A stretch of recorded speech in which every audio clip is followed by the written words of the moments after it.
All right, everybody. Shalom and welcome to Yishai Fleisher TV, broadcasting live from Judea. You're a part of it wherever you are. Shalom and welcome. Today is a fast day, which means it's going to go real slow. That's the nature of fast days. They go real slow, real slow, real slow. But today is a very special fast day for the Jewish people. And in a sense, it's a kind of holiday. So I'll talk about that in just a second. I want to see more people come in from all over the world as we're being joined right now, as we're just starting our live stream on our various platforms that include Facebook, Instagram, YouTube, X, and what's it called? LinkedIn. And then Instagram, we have constant problems with Instagram. They have this button that never wants to go. It just goes sometimes, other times does not go. Very frustrating with the Instagram Live. But who cares? You know, we get out to the world what we can. It's so great to be with you here on the start of a new week and start of a period, which is a tough period for the Jewish people called the 3 weeks. And I just want to reach out to my producer, Yo, and I want to say, Yo, please get that picture up on YouTube, the thumbnail that we wanted to use for today that David sent out. Shavua Tov, everybody. Shavua Tov. And actually, our first interview starts in just a few minutes. So that means I have a little bit of time to talk about spirituality, light to the world from Israel. And I want to say that today is a fast day. Somebody's writing to me, what up, Yishai? I say, Baruch Hashem. And the answer is that it is indeed Baruch Hashem. But today I have not eaten or dranken since the morning because it is a fast day. I'm getting also a Shavua Tov from Texas. I will be in Texas. Hey, that looks exactly like my father-in-law. That icon looks exactly like my father-in-law. In any case, I will be in Texas in a few weeks. So I'm looking forward to showing up there with the family. And let's talk a little bit about Shvasar B'Tammuz, which is a fast day in which the first element of the fast day is that this is the day that Moses broke the tablets when the Jewish people were worshiping the golden calf. Did you know that? Today's the day that we mark that day. Moses had these beautiful tablets that God gave him, and he chucked them from his hands towards the Jewish people. A painful moment for Israel and for the Jewish people. This was God's given 10 commandments. This is the essence of God's Torah, and then Moses breaks it because the people were not deserving. Receiving such a thing directly from God is a big deal, but they were not deserving. So Moses broke them. But then after that, Moses went and chiseled his own 10 commandments, meaning to say handmade by human-made, not AI-made, human-made. And he broke those tablets in order to give the Jewish people the tablets of God. But this time it wasn't going to be the same godly, written God's hand. The broken ones were still kept. You know, the pieces of the broken tablets were kept. They were not discarded. They were actually kept, and they were also housed inside the ark. So it's very important to know that we actually keep with us the tablets that Moses made, at the same time, those tablets that God originally gave us. But today we kind of recognize that we are a sinful lot, and that at the very apex and moment of God's revelation at Sinai, we did the sin of the golden calf. And we look at that right in the face, right in the eye, and we say, yeah, that's the reality of sinning, and of also expiation, redemption, forgiveness. And so we mark that day. We actually have a day. I don't know, do in other religions, do they have like days that religion screwed up? Like we have a day where we're like, you see, we like messed up. We're not proud of that, but we're not going to forget about that, because that's also kind of revelation. It's a kind of day to look at a mistake. Do other religions have that?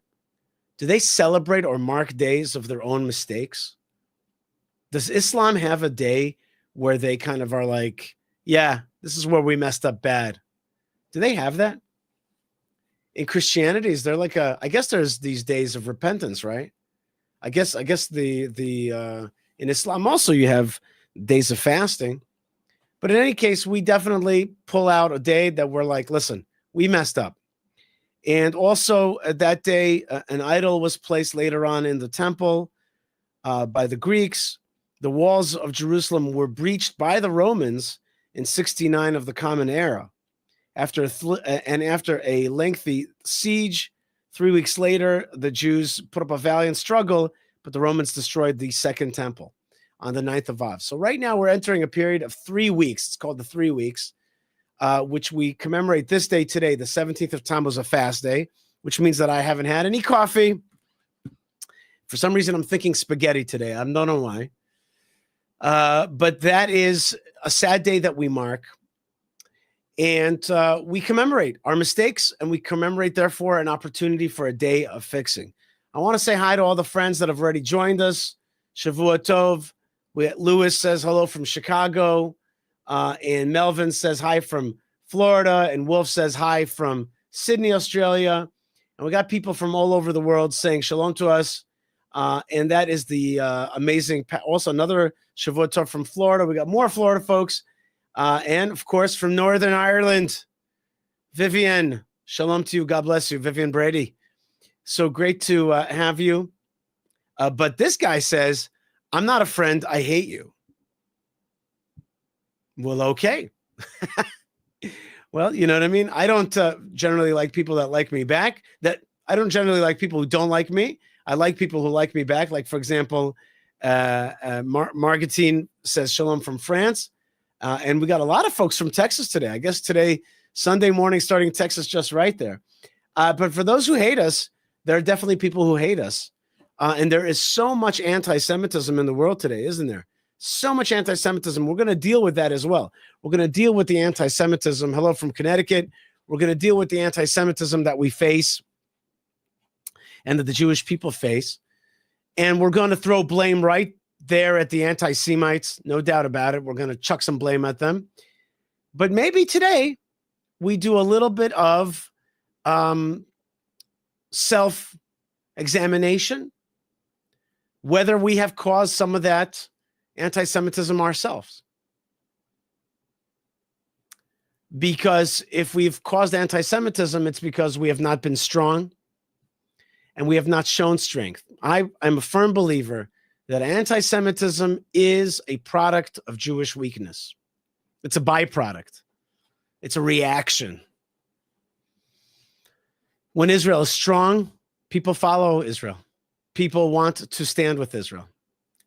Here, this guy stands, I stand with the English, your country is struggling. And one says, we love you, Yishai. Thank you very much. So somebody's saying, Israel is, Israel is struggling. Of course we're struggling. We've been struggling for 2,000 years.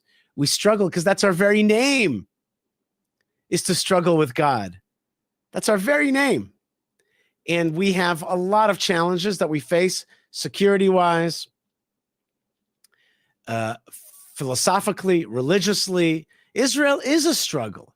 Israel is a challenge. It's a challenge to Islam. It's a challenge to Christendom. It's a challenge. Israel is certainly a challenge to the Jewish people. Many Jewish people are like, I don't want to come home. I want to stay in the diaspora. And a lot of other Jewish people are like, no, the real religion is progressivism. So yeah, Israel is a challenge, but we also have lovers all over the world. For example, Asad Al says, shalom from Pakistan. You see that light? You see that amazing light? And before I go on, actually, and we got shalom from Papua New Guinea, I just want to show a little video. That we have a very hard time with airlines. I was just trying to buy tickets for the family to fly out. Could barely find tickets. But El Al, our national airline, is growing. And here is some of their news destinations. Check out this report from ILTV.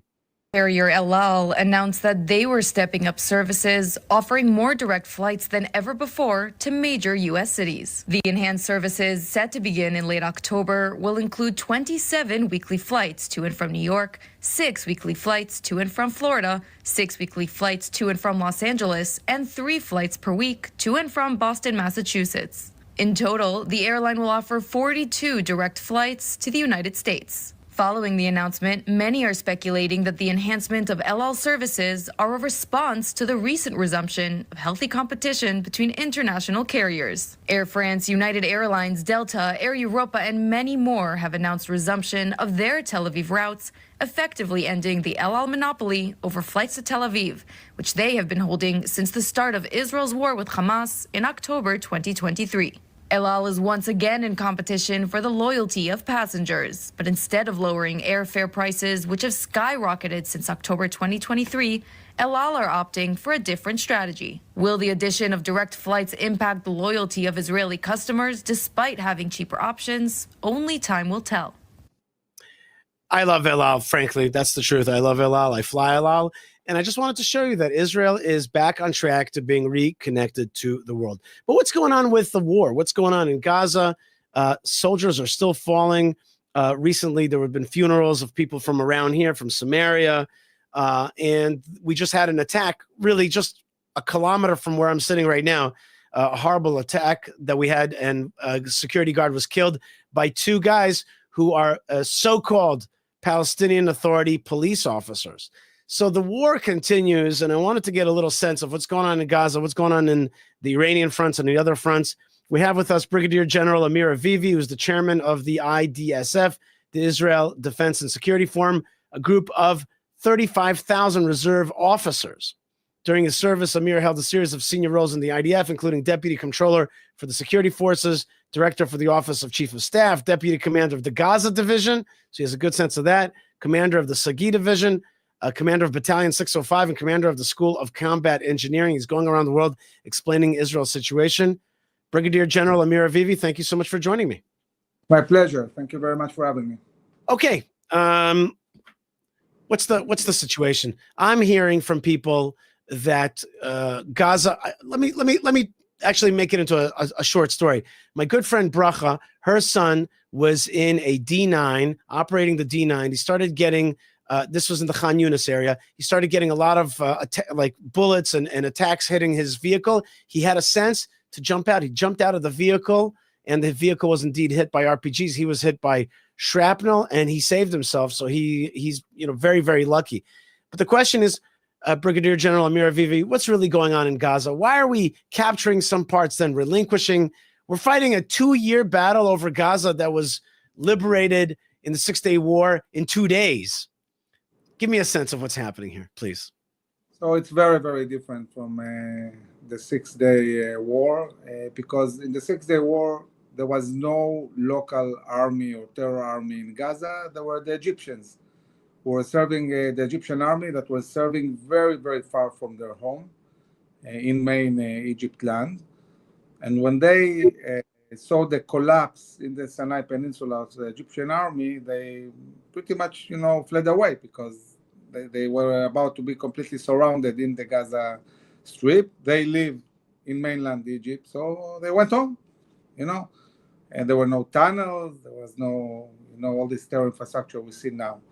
But since Oslo, 30 years ago, we've seen a constant buildup of terror infrastructure in the Gaza Strip. And today, before the 7th of October, the whole Gaza Strip had huge infrastructure of tunnels connecting all of Gaza underneath with tens of thousands of rockets, an endless amount of missiles, rockets, and so on, and tens of thousands of terrorists. It's an organization bigger than ISIS in a very small and fortified area, and people are fighting in their home, their neighborhoods. The whole Hamas army, as we dealt with from the 7th of October, was based on companies and battalions and platoons that are based on the local people that are fighting in their own neighborhoods. They know the neighborhood, they know all the tunnels, everything is interconnected, a lot of explosives, a lot of capabilities, a lot of munition. a very, very complex warfare. I don't think there is any army in the world that faced such a complex environment as the IDF is facing now. At the beginning of the war, we were saying all the time, but it's 2 years. What I've been doing in the last 2 years, we have to remember that from the very beginning, we fought on 7 different fronts. And the big question is, how do we maintain, the army in readiness to fight Hezbollah and Syria, and a lot of operations in Judea and Samaria also. And at the beginning, we lacked equipment, we lacked munitions. We started attacking very fiercely North Gaza with the divisions we had, because we kept many divisions in the north. But 2 or 3 months into this strong fighting, the previous American administration said, "That's it. We don't want this war anymore. We want it to end, and we're not willing to give you munitions, and we're not willing you to go to Rafah and Philadelphia." And we found ourselves in a very complex situation, trying to continue fighting in Gaza, but not able to really do it on a full scale because we didn't have the support of the US. Also looking at the fact that we knew we'll have to take the whole army to the north to fight Hezbollah, and we didn't know how big this war will be. So the decision was to do raids going in and out and dismantling the infrastructure of Hamas, but not conquering the whole area, because if we would have really invested the whole army in Gaza, we wouldn't have forces for the north. We shrink the army to such an extent that we couldn't fight on both fronts. Right. So there were many issues, and I can say that maybe for the first time in this whole war, after defeating Hezbollah, after the fall of Syria, after defeating Iran, it's the first time in the war that we're actually able to concentrate on Gaza. Seriously. Mm-hmm. So what do you expect? Do you expect a kind of serious operation? And also, like, one of the things that I've felt upset about is that I've never heard Prime Minister Netanyahu say with clarity that we're going to hold on to Gaza. And in my mind, there's really nobody else who's going to be able to govern Gaza. And you can't have a really strategic fight without a strategic goal. And one of the things I wanted to throw at you was maybe we should have a policy that says clearly, yeah, God bless you. Whenever we conquer a piece of land, it's Israel's forever. We're going to hold on to it forever. From now on, that's just a policy that the Arabs will understand, the jihad will understand. This is the rules of the Middle East. You attacked us, you lost land, that's it. Allah Alech, as we say in Hebrew. Like, yeah, that's it. You lost it forever. Do you get a sense? So you're saying something very interesting. You're saying this is the first time we can really concentrate on Gaza fully, and therefore, what is the? Okay, so now I want to explain the dilemmas, and I've been really speaking to the top echelon of the army. So what I'm saying is really with an in-depth understanding of the dilemmas and what's going on the ground. Okay. So basically, we are on the verge of conquering 75% of the Gaza Strip. And when I say conquer, it means conquer. This is not going in and out. This is taking over the areas and completely destroying all the infrastructure. In this 75%, no Gazans, no tunnels, no houses, because they're all booby trapped. So we have no choice. We have to destroy them. And we are getting into a situation where the whole Gazan population is in an area of like 25% of Gaza along the shore. So part of them are in the western part of the city of Gaza along the shore. Part of them are in the central camps along the shore. And part of them are in El Mawasi, this humanitarian zone, which was, by the way, Gush Katif. The Jewish communities of Gaza. Right. So all this 1.5 million, 2 million, 1.2 million, I don't know how many there are really. But the whole Gazan population has been pushed to an area which is about 25% of Gaza. This means that we are controlling a vast area, which also includes Rafah, which includes almost all Khan Yunis, which includes big parts of the central camps and all the north of Gaza. And because we are conquering the area and completely cleaning it from terrorists and terror infrastructure, the fighting in certain occasions is serious. You know, you are fighting in the heart of where terrorism is. So the fight in some occasions is fierce. But the IDF is overcoming all of that, is moving forward. 75% of Gaza is in our hands. And now, the big question, and this is what the Chief of Staff has been saying in the last few weeks. He said, look, I'm achieving my goals. You said to me, you want me to conquer 75%. This is what the cabinet instructed him. What's next? What's the next step? So we have several options, and these options have advantages and have disadvantages. And I must say that in these options, there is no right or wrong. There are options, and we need to consider them. So first thing that is being discussed, are we reaching a hostage deal or not? Mm-hmm. I think that both the American administration and Netanyahu, they want a hostage deal, although it has a terrible price, okay? I mean, these 60 days that Hamas is going to get, they're going to booby trap the area, they're going to regroup, organize. So, but on the other hand, you will get half of the hostages. This is very, very meaningful. So again, there is no right or wrong answer. I just want to just ask you, when you say meaningful, do you mean it's meaningful? Do you mean it's meaningful? Oh, excuse me about that. Just 1 second. Do you mean that it's meaningful for Israeli society, or do you think that it's meaningful for Israel? For as a general, are you saying that? It's meaningful for the Israeli society, which values life of their own people. And it also will facilitate for the army to operate, because the army is not going into areas where you have hostages, not to endanger their lives. So it will give more freedom of operation to the army. But Amir Avivi, I know this is a tough issue, so I just want to get into it for a second, because I think it's a question that a lot of people have. Like, okay, the army is not operating in full strength where the hostages are, but isn't that exactly the point of the hostages from the other side? Are they not limiting our ability to actually fight using this? Like, are we not inside the script of Hamas when we fight like this? With so much concern about the hostages, we lose soldiers, right? We've lost 800 soldiers throughout this process. The hostages that were released were, debriefed to understand, what they went through, who was holding them. And for these debriefs, we understood the level of extremism of some of the groups that are holding hostages, which won't hesitate to kill them, if the army gets too near. So yeah, we're in a big dilemma. I mean, so you have to balance between the fact that you want to destroy Hamas and you want, on the other hand, to bring back the hostages. And there is no right or wrong here. It's a very complicated issue. But it's also not just dependent on us. It depends on Hamas. I mean, Hamas is not agreeing to a hostage deal at the moment.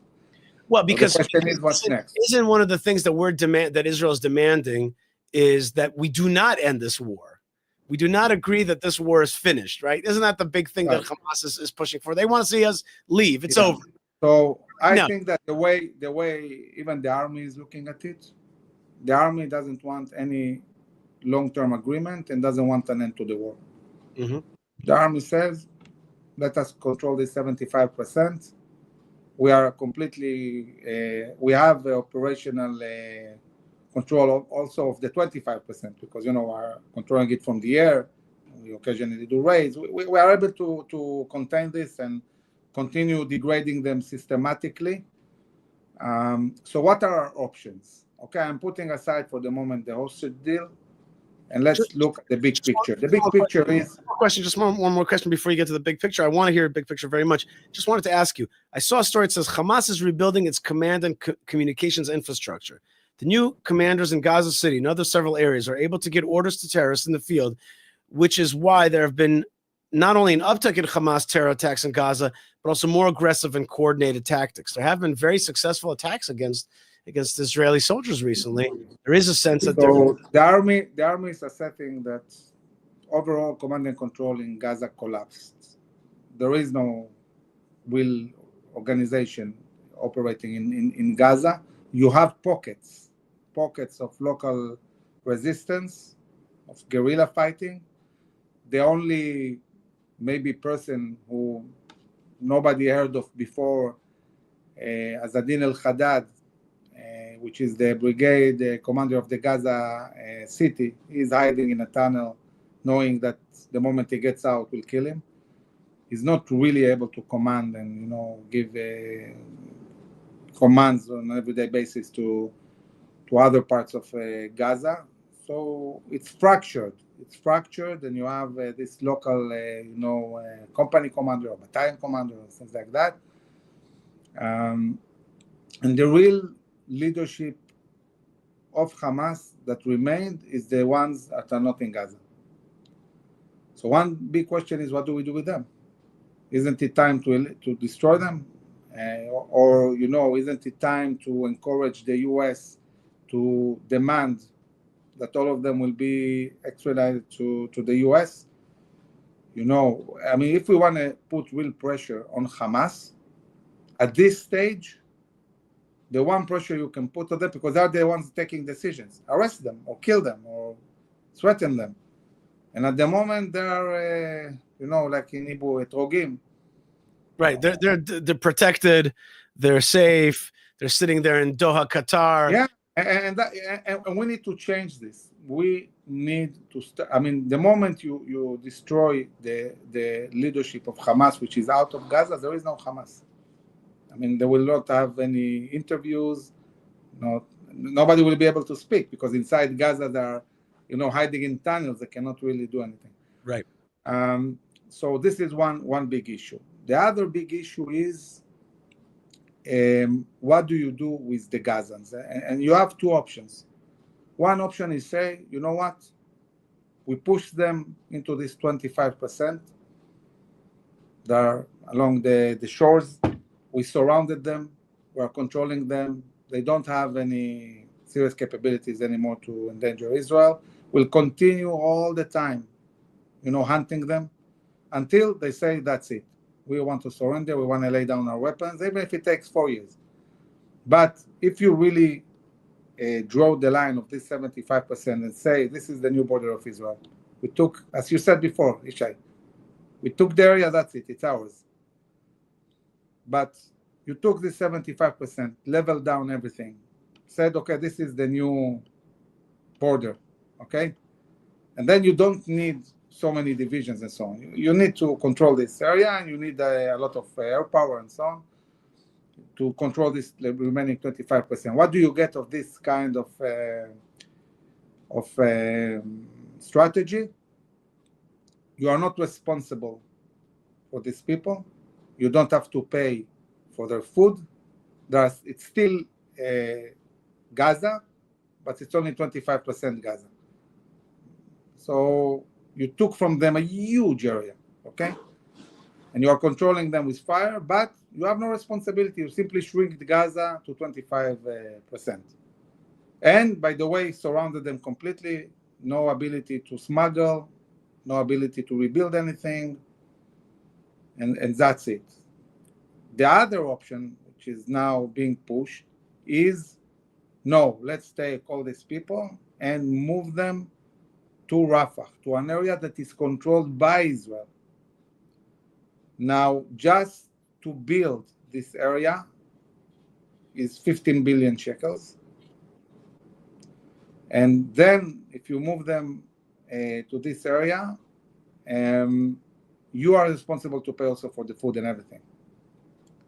That's a huge dilemma, because on one hand, you understand that if you take the Gazans south to Rafah and detach the terrorists from the society, you basically created a reality that the terrorists have no base of support anymore.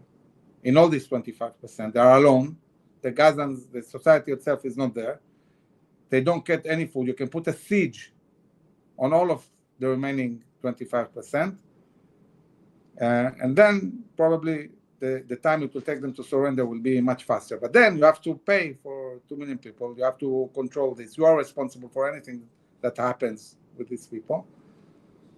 And then the question is this connected to relocation or not?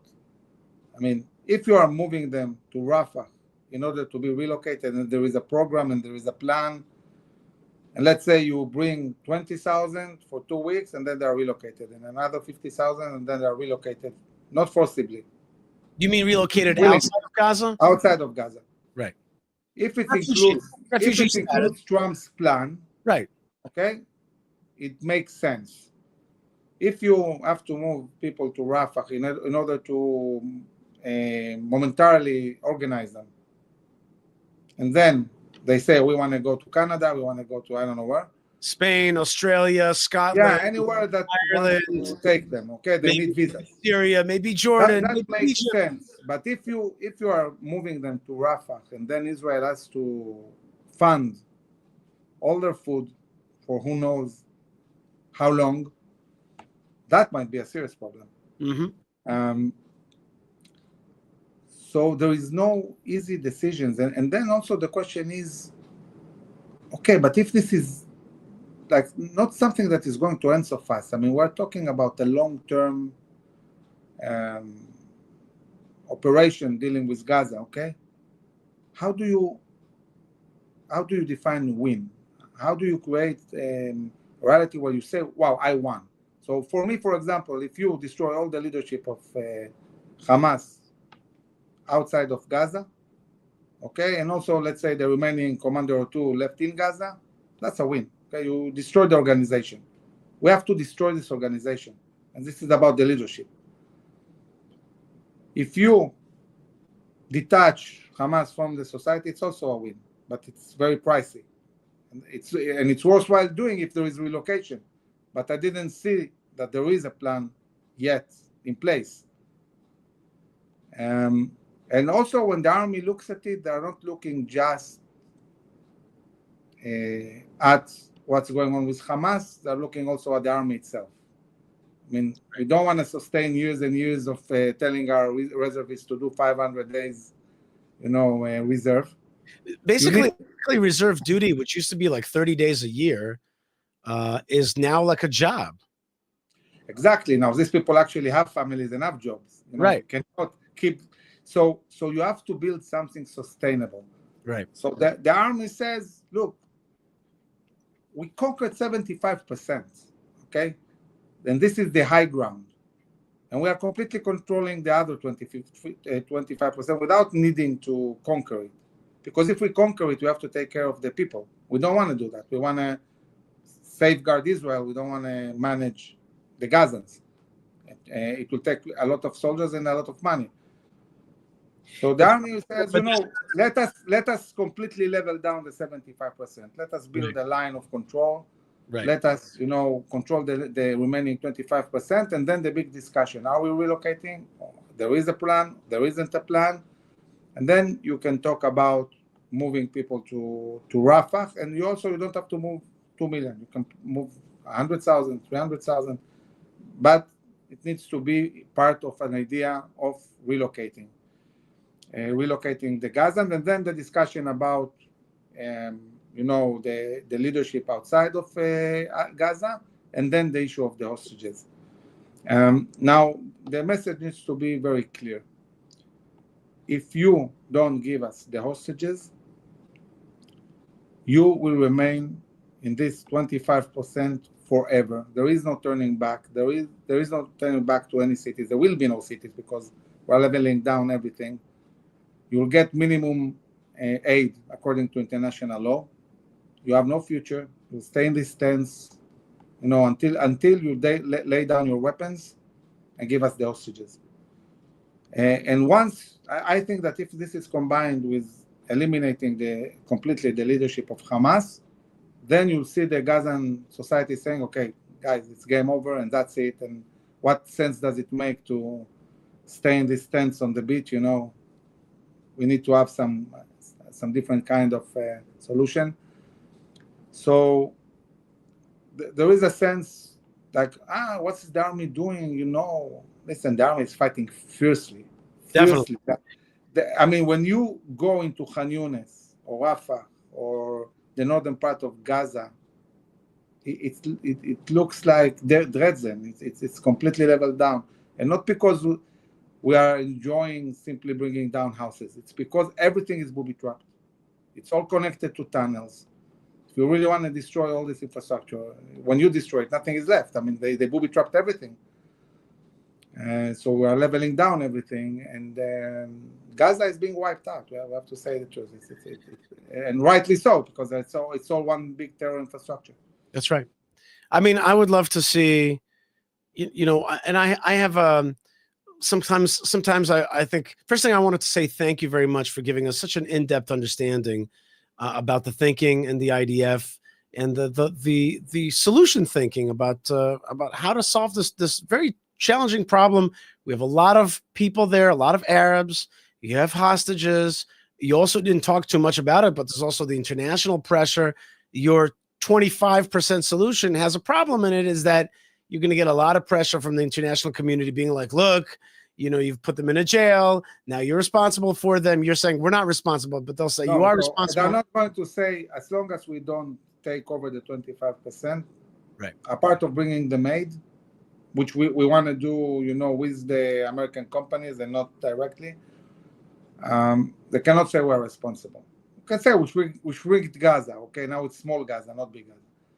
But if we take them to Rafah, there are big advantages. There are also big disadvantages, because then we'll be really responsible what's happening. And I say it's worthwhile doing that if there is relocation, if the plan is executed. I also think that relocation is an important precedent. If there's a relocation plan, let's say granting safe passage for refugees, as was done in Ukraine, Russia, as was done in the Syrian civil war, these people have a chance for a better life. Right. And we have provided that. And then when we have the eventual conflict, which we will in Judea and Samaria, there'll also be already a consciousness that there is a way to get refugees out. There is a pathway for these people to have a new life somewhere else. And that would have already, we've already established that through this conflict that we're having right now in Gaza. So I think there's an importance down the line. I'd love to see Israel control Gaza.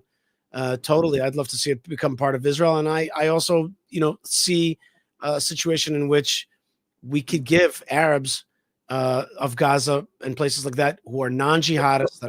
So maybe I'll give you another solution that is being discussed, and this might help you also think about it.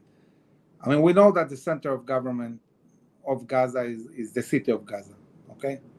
And there is definitely a discussion that says we need, even if we don't push all the Gazans to Rafah, let's move the Gazans that are in the city of Gaza south of Netzarim corridor, okay, to the central camps in al-Mawasi, and conquer Gaza city and take full control of all North Gaza, okay, completely control North Gaza from Netzarim corridor and north, without any Hamas, any Gazans at all. Full control of Israel.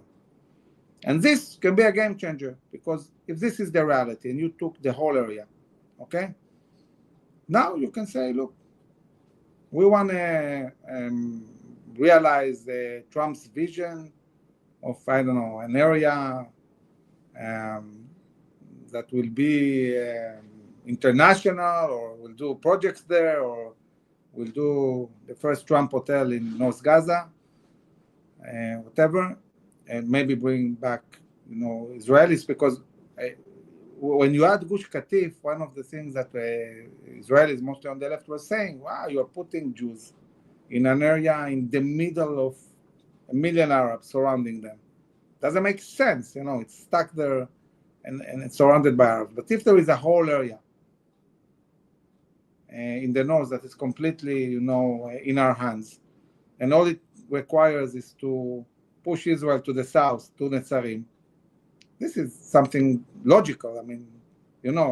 Taking an area, but you're not taking the Palestinians with you. You are. So I think that these examples I'm giving,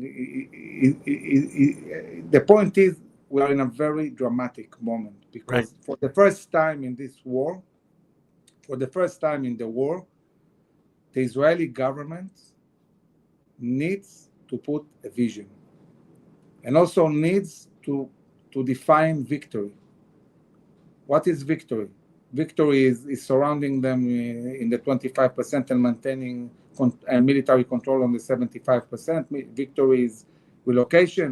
Victory is destroying all the leadership outside of Hamas. Victory is, I don't know, applying the Israeli law in North Gaza. What is this victory? And we need to define it. And I think for Israel, for the Israelis, it's important to have a clear sense of how we define victory. Absolutely. Well, I know that your time is short now. One last thing, I just wanted to show you a little video, something that has to do with Israeli security, and that is this. Let's watch this together. The payload fairings here in this shot, again, showing the logo for the Israel Aerospace Industries. SpaceX has been continuing to refer this as just the customer and has not made any specific reference to the satellite on board, just referring to there being satellite within the payload fairings. One, engine ignition and liftoff. Liftoff of the Falcon 9 rocket on the commercial GTO-1 flight. The Falcon 9 has cleared the tower.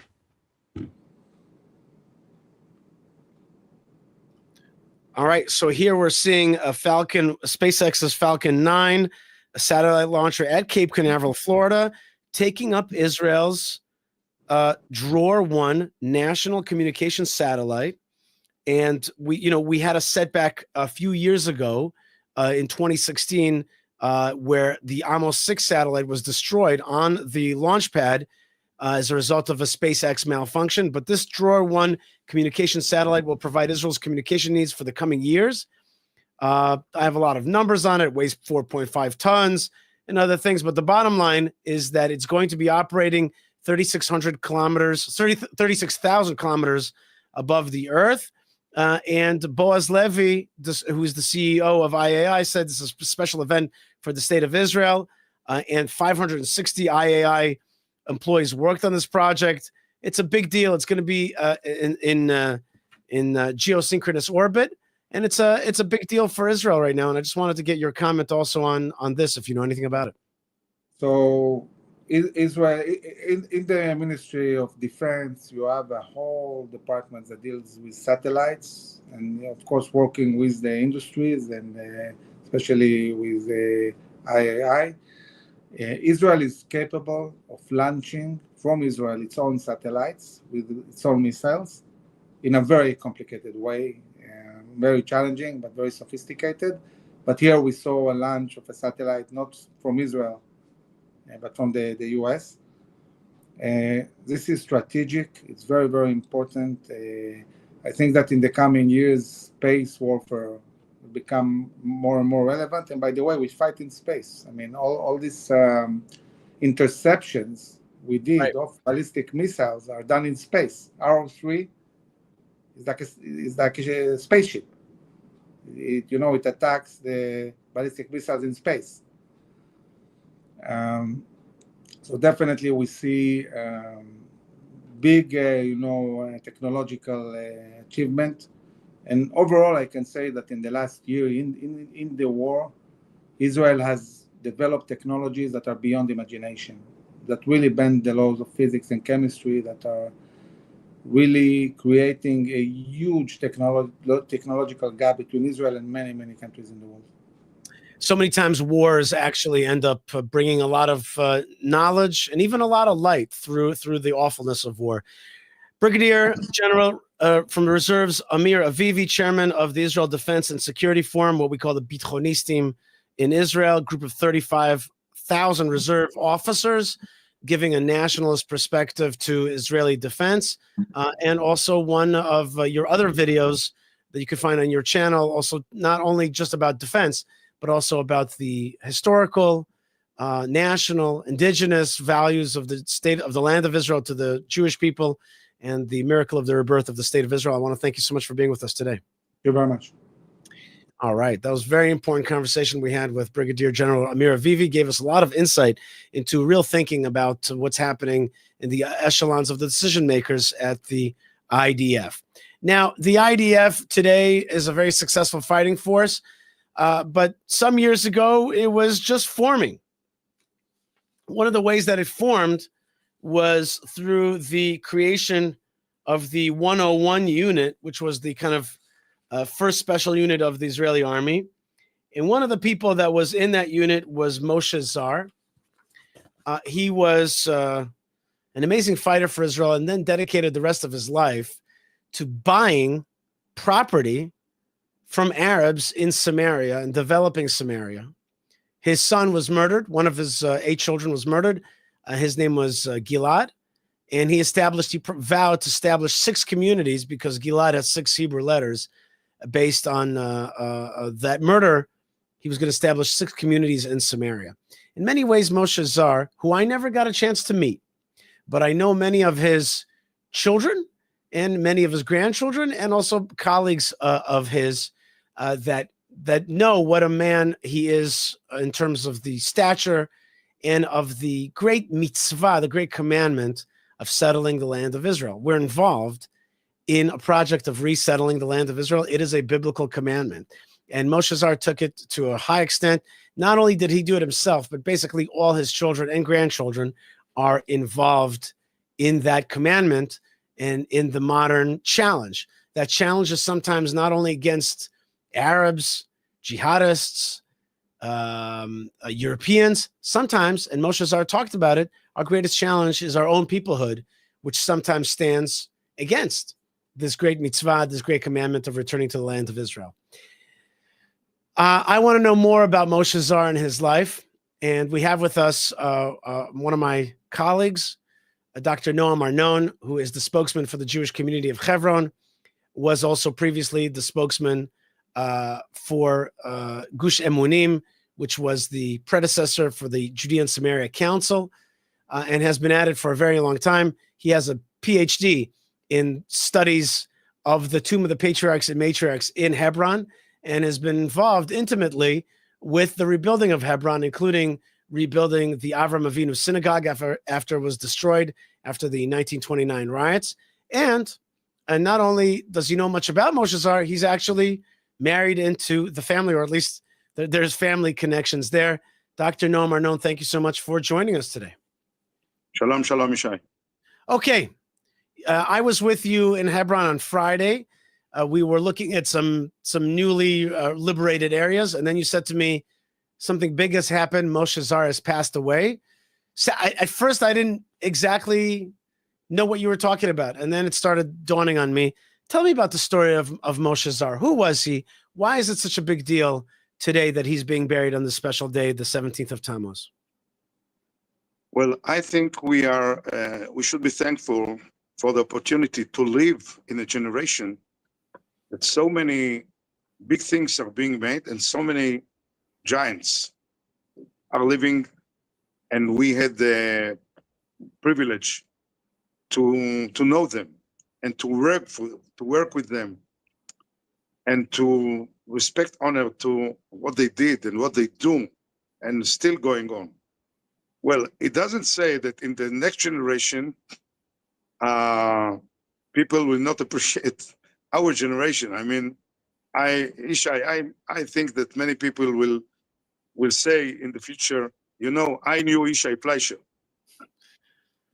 And as many people who do things today, but our generation had the privilege to live with the people who established the state of Israel in its first years, and who put the foundation and foundations to all what we see around us today, including the new communities and the old communities that were built all over the country, that redeemed the land and actually brought back the people of the Bible to the land of the Bible. Right. And actually to implement the prophecies that we can read in the Bible about redeeming the land and about the returning of the people to its homeland. V'shavti et shvut ami, I shall bring back my people to my land. This is what God said in the Bible. And people who were involved and are involved in actually putting out these prophecies and implementing to reality, this is one of the, this is one of them, one of the greatest of them was Mosha Zar. I mean, he had a chance to work with the Arabs and to buy land, not to take by force, but to buy by paying money, by purchasing the land in the way that Abraham, the biblical forefather, did here in Hebron, honoring the people, speaking with them, paying money, paying silver, and purchasing the land. This is the way that Avraham Avinu chose us to his seeds, to his people, and exactly what his Mosha Zar was doing.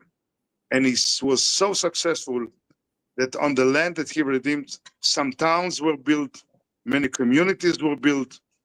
And when you see the map of the land of Israel today, it's not the map that used to be here 20 years ago and 30 years ago. It's a different map. And it thanks to Mosha Zar that you can see the map today with many Jewish communities that actually spread all over especially in Samaria, some of them in Benjamin, in Judea, and some of them all around, that actually is the fulfillment of the dream, fulfillment of the prophecy. Did you know him? Did you get to meet him? Well, thank God, I was privileged, as you said before. One of my daughters are married to his grandson, and we have common children and grandchildren and grandchildren, and we were meeting in weddings, bar mitzvot, bris milah, and many other family occasions, and also in nationalistic occasions. I knew him quite well. We had many conversations. I went to visit him when he was in hospital a few months ago.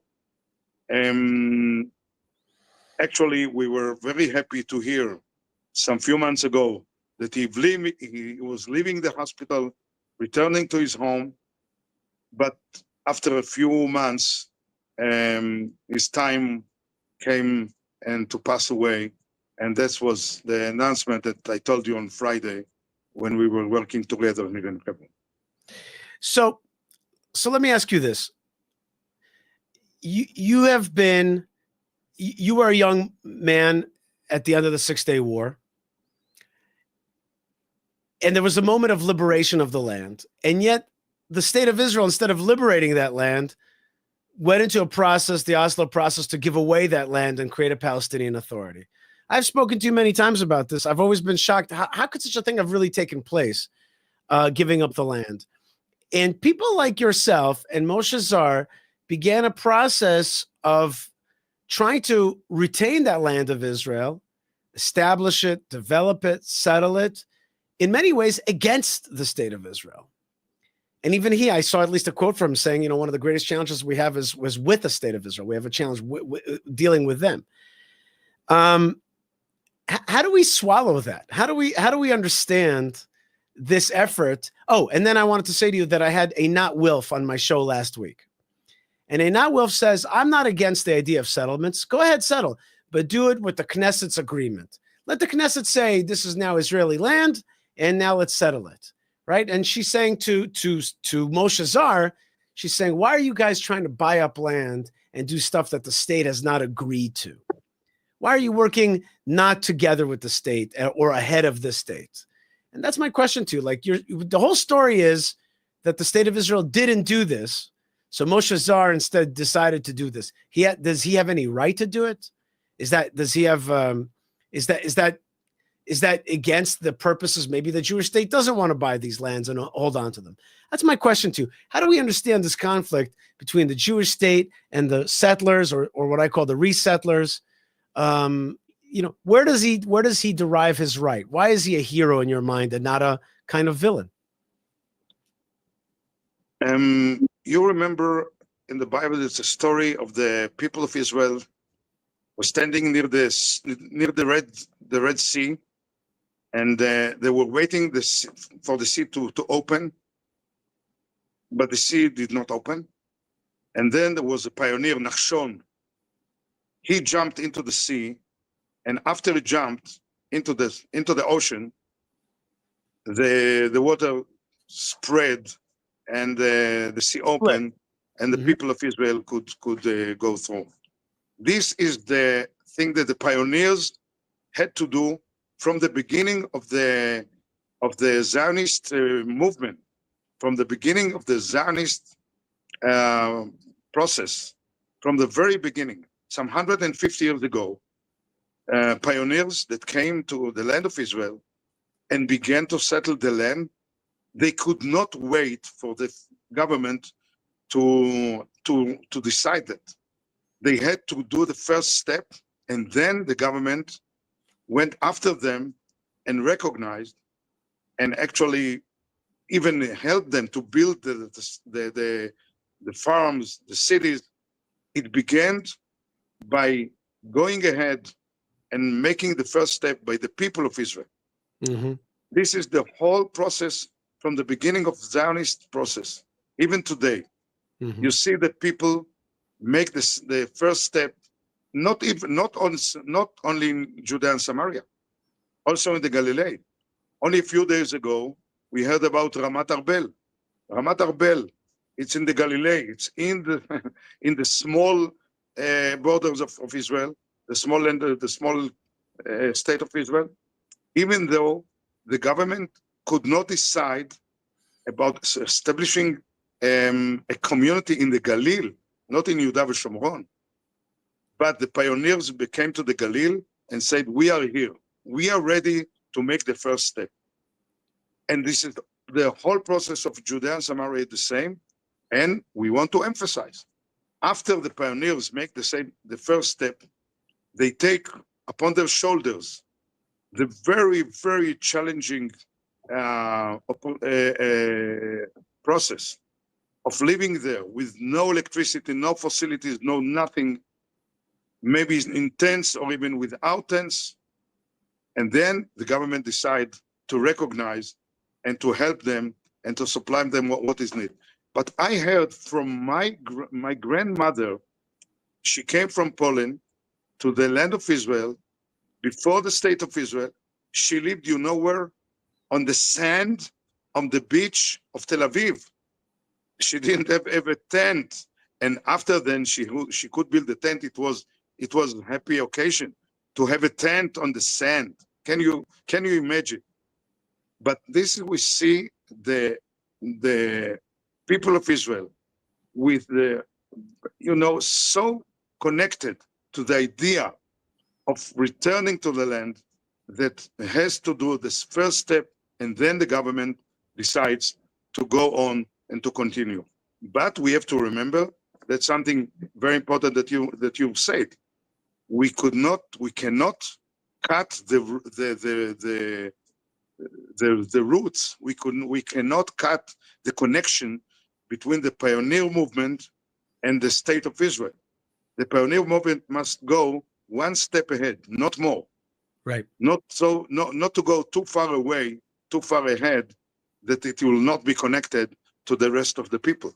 We have to keep on the connection, to keep the eye vision, and to bring the people after that will actually implement the idea of the settlement.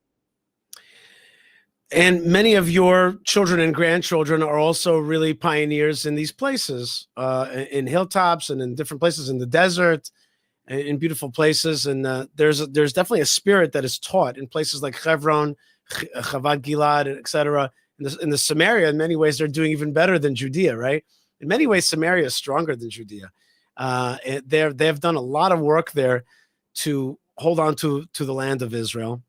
And we're doing that right now in Judea as well. We're trying to take up and hold on to this land and make sure that all these forces out there's so many forces, Noam. There's so many forces against us. Sometimes it's almost humorous, right? You have the jihad, and you have sometimes American governments, and sometimes you have Israeli left, Jewish left, international organizations, Europeans, UN, human rights, so-called human rights organizations trying to stop us, and we can continue to push forward.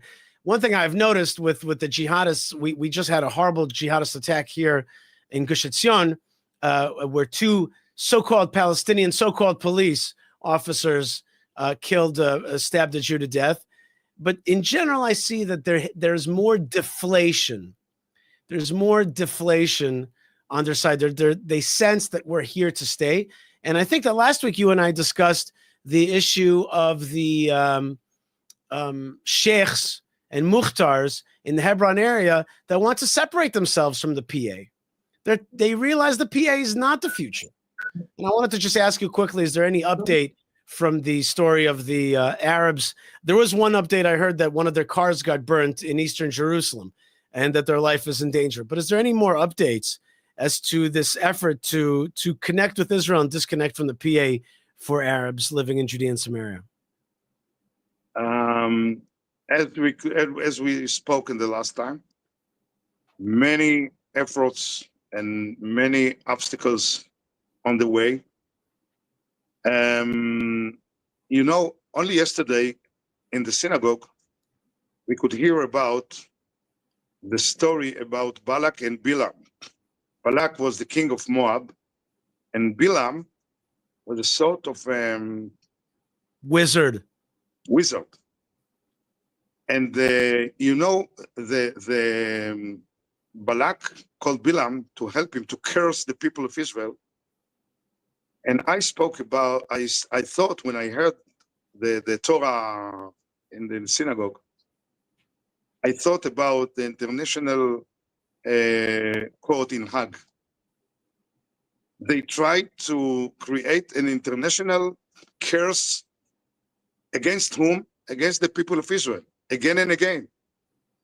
Thousands of years ago, and hundreds of years ago, and a few years ago, and a few months, and a few weeks, and a few hours ago, the same story of trying to curse the people of Israel and to curse the land of Israel. And I think this is a sort of historical, magnificent process that is going on in the world.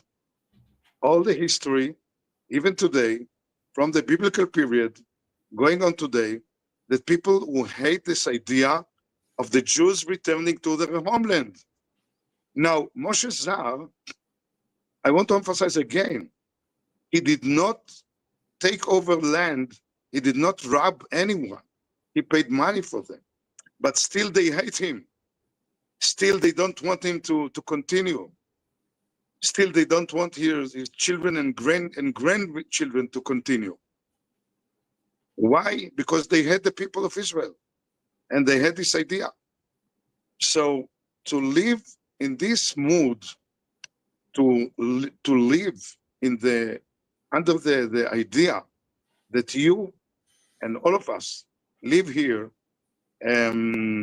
actually living the Bible, living the ideas of the Bible.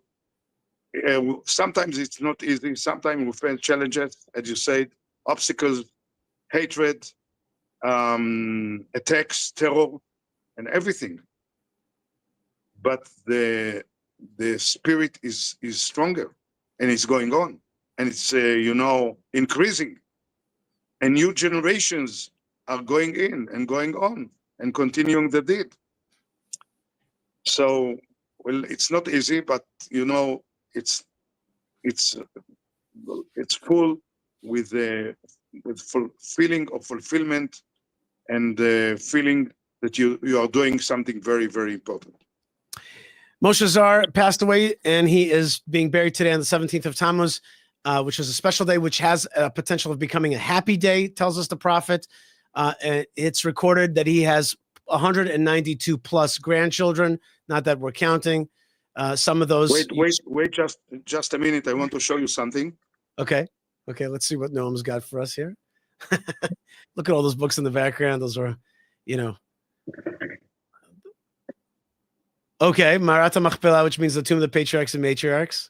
The family asked that a stone will be brought from every corner of the land to put on his grave. Wow. And this is the stone from Marata Machpelah. Wow. That I chiseled from there and wrote Marata Machpelah. And that's the stone of Marata Machpelah that will be put on the grave of Mosha Zar today. Very good. Very good. We continue. By the way, your what you said about Balak, Ireland is advancing a ban on import of goods from Judea and Samaria. The Irish, they are some of the most bilami of all folks out there these days, and so they're still working on that curse. It's not going to work out for you guys. You know what? The end of the story. Yeah. That all the curses of Bilam, they return to blesses. That's right. And that's the same will be here. Dr. Noam Arnon, you're going out to the funeral now. For Mosha Zar, please send all of our regards from all over the world. And thank you so much for being with us. You're an expert in Marata Machpelah, spokesman for the Jewish community of Hebron. Thank you so much for your erudite and knowledge and that beautiful stone. Please take a stone also from the world. Take a stone also from the nations and say the nations also stand with Israel. Right. And we send you blessings, Mosha Zar. Thank you so much for your amazing life. Noam Arnon, thank you so much for being with us. All right, that was awesome. And what Noam was talking about, Dr. Noam Arnon was talking about, was living the life of the Bible, living the Bible. And one of the ways that the enemies of Israel are fighting, there's many ways that they're attacking us. I've said many times that the intellectual attack on Israel is total, right? It's like, oh, your history will attack your history. Oh, your Bible will attack your Bible. Oh, your Judaism, you guys aren't even Jews, right? That's one of the classic attacks. That the people in the Bible, that's not these people today. There's somebody different. And all that is a general attack on Israel. And one of the wings of that attack on Israel is the war on the Bible. My good friend, Rabbi Mischel, has written a book called War on the Bible, the war against the Bible, Ishmael, Esau, and Israel at the End Times. Sounds like a really exciting book. Rabbi Mischel is the director of education at Israel 365. Before making Aliyah, that is moving to land of Israel, just recently in 2021, 4 years ago, he served as rabbi of Congregation Suburban Torah in Livingston, New Jersey. He's the author of the book that I discussed. And he's out there in the 4 years that he's here making a humongous wave and challenging even rabbis outside of the land of Israel and the diaspora to rethink their connection to the land of Israel. Rabbi Mischel, shalom and welcome. Thanks so much for having me, Yishai. It's great to be here. I heard you. I saw that you were listening a little bit into Noam Arnon's discussion. What'd you think about the idea of resettling the land and doing it and reliving the Bible again?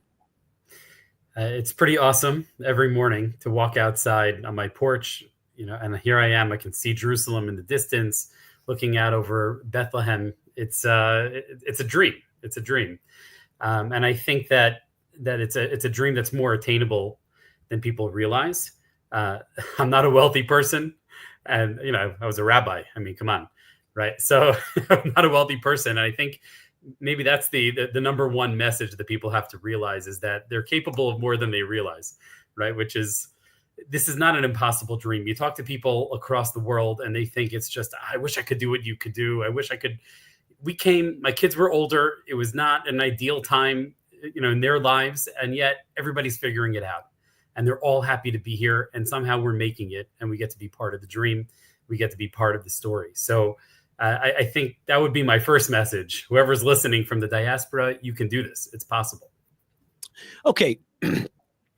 It's definitely possible. You and I are living the dream, as you said. But there's a war out there against that conception. Okay, you just lay down a conception. We're coming back to the land of Israel. We're making it happen here. The country's good. But then there's people who are like, wait a minute. First thing, Israel's evil. It's taking away other people's land and also has no rights. It's not the people of the Bible. If, let's say, you're a Bible-believing Gentile, well, there's no reason for you to believe that is the Israel of the Bible is the Israel of today. Let's watch a video or two about that, about big people today challenging our rights. Let's watch the video, the infamous video of Tucker Carlson debating Ted Cruz, just a little bit of it, and see how that ties into the issue of a war on the Bible. Sunday school, I was taught from the Bible, those who bless Israel will be blessed, and those who curse Israel will be cursed. And from my perspective, I want to be on the blessing side of things. Of those who bless the government of Israel? Those who bless Israel is what it says. It doesn't say the government of, it says the nation of Israel. So that's in the Bible. As a Christian, I believe that. Where is that? I can find it to you. I don't have the scripture off the tip of my... You pull out the phone and use the... It's in Genesis, but... So you're quoting a Bible phrase, you don't have context for it, and you don't know where in the Bible it is, but that's like your theology? I'm confused. What does that even mean? Tucker. I'm a Christian. I want to know what you're talking about. Okay. Biblically, we're commanded to support Israel. We are commanded as Christians to support the government of Israel? We are commanded to support Israel. So that's what that's what God is talking about. The nation of Israel, yes. And so is that the current borders, the current leadership? He's talking about the political entity called Israel? He's talking about the nation of Israel. Yeah, this is silly. I'm talking about the political entity of modern Israel. Yes, and that is You believe Israel. That's what God was talking about in Genesis. I do, but that country's existed since when? Okay, Rabbi Eli, I think that video is like fundamental, right?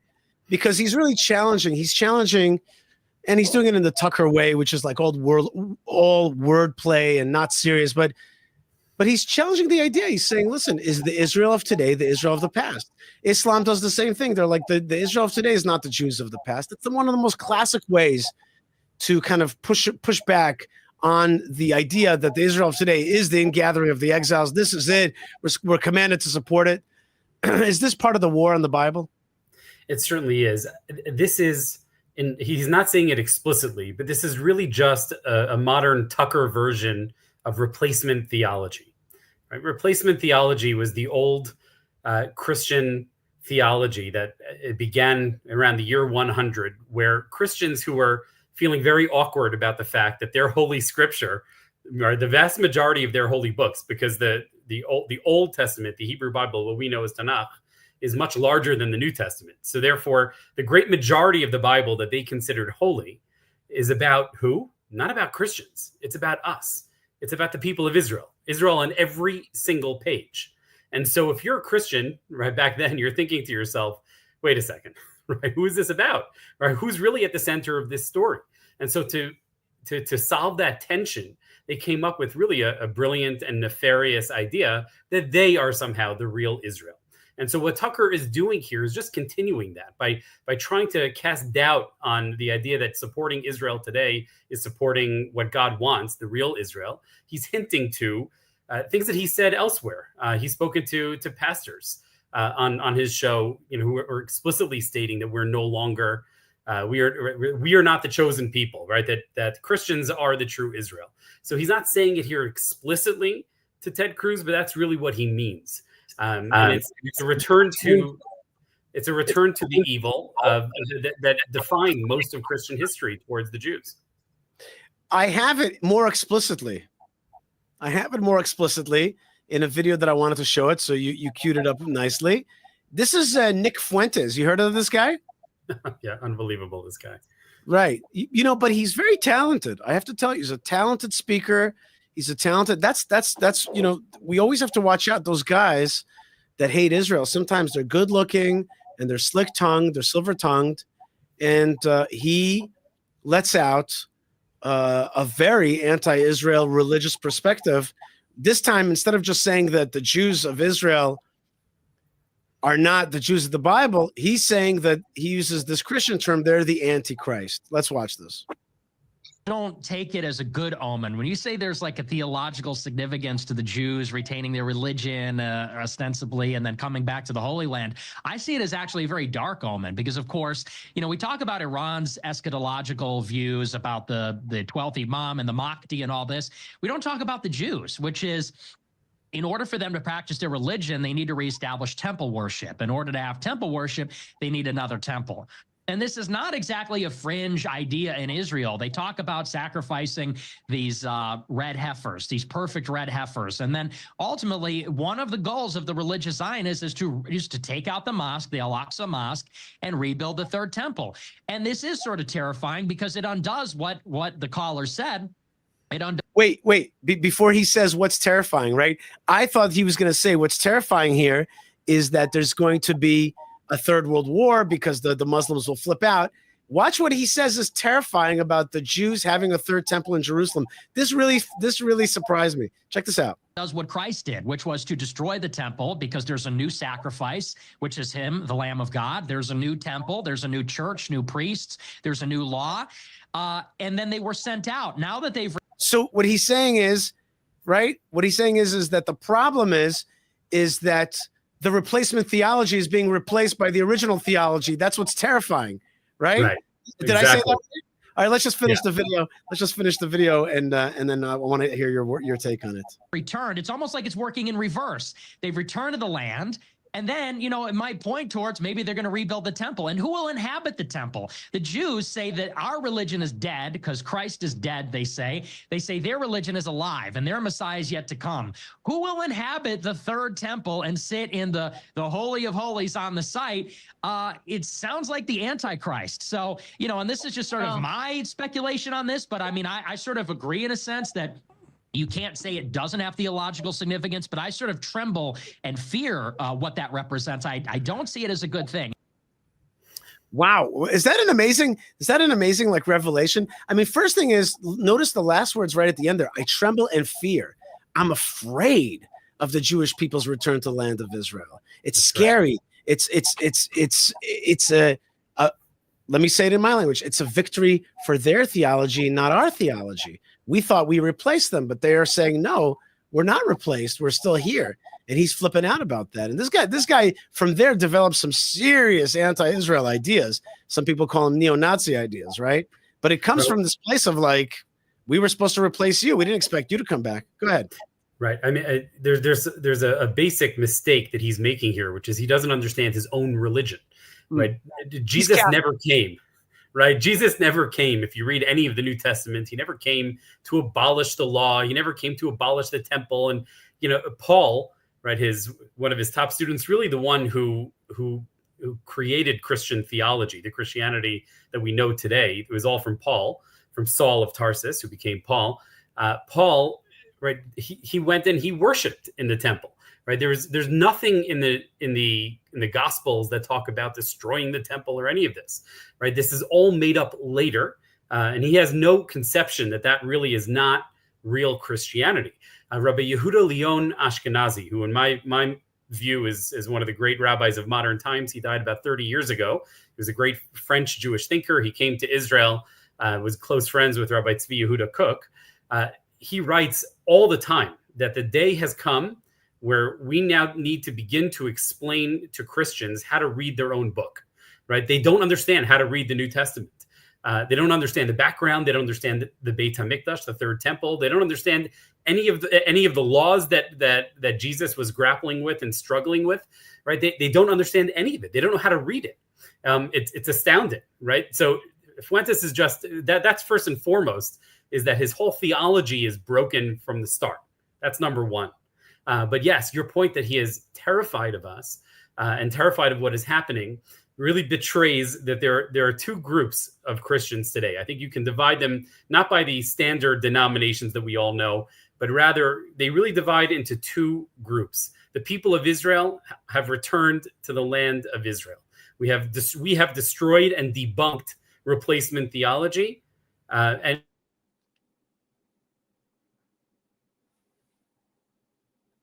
Rabbi Eli? Rabbi Eli, I lost you there. Is he frozen on your end, guys? Because he's frozen on my end here.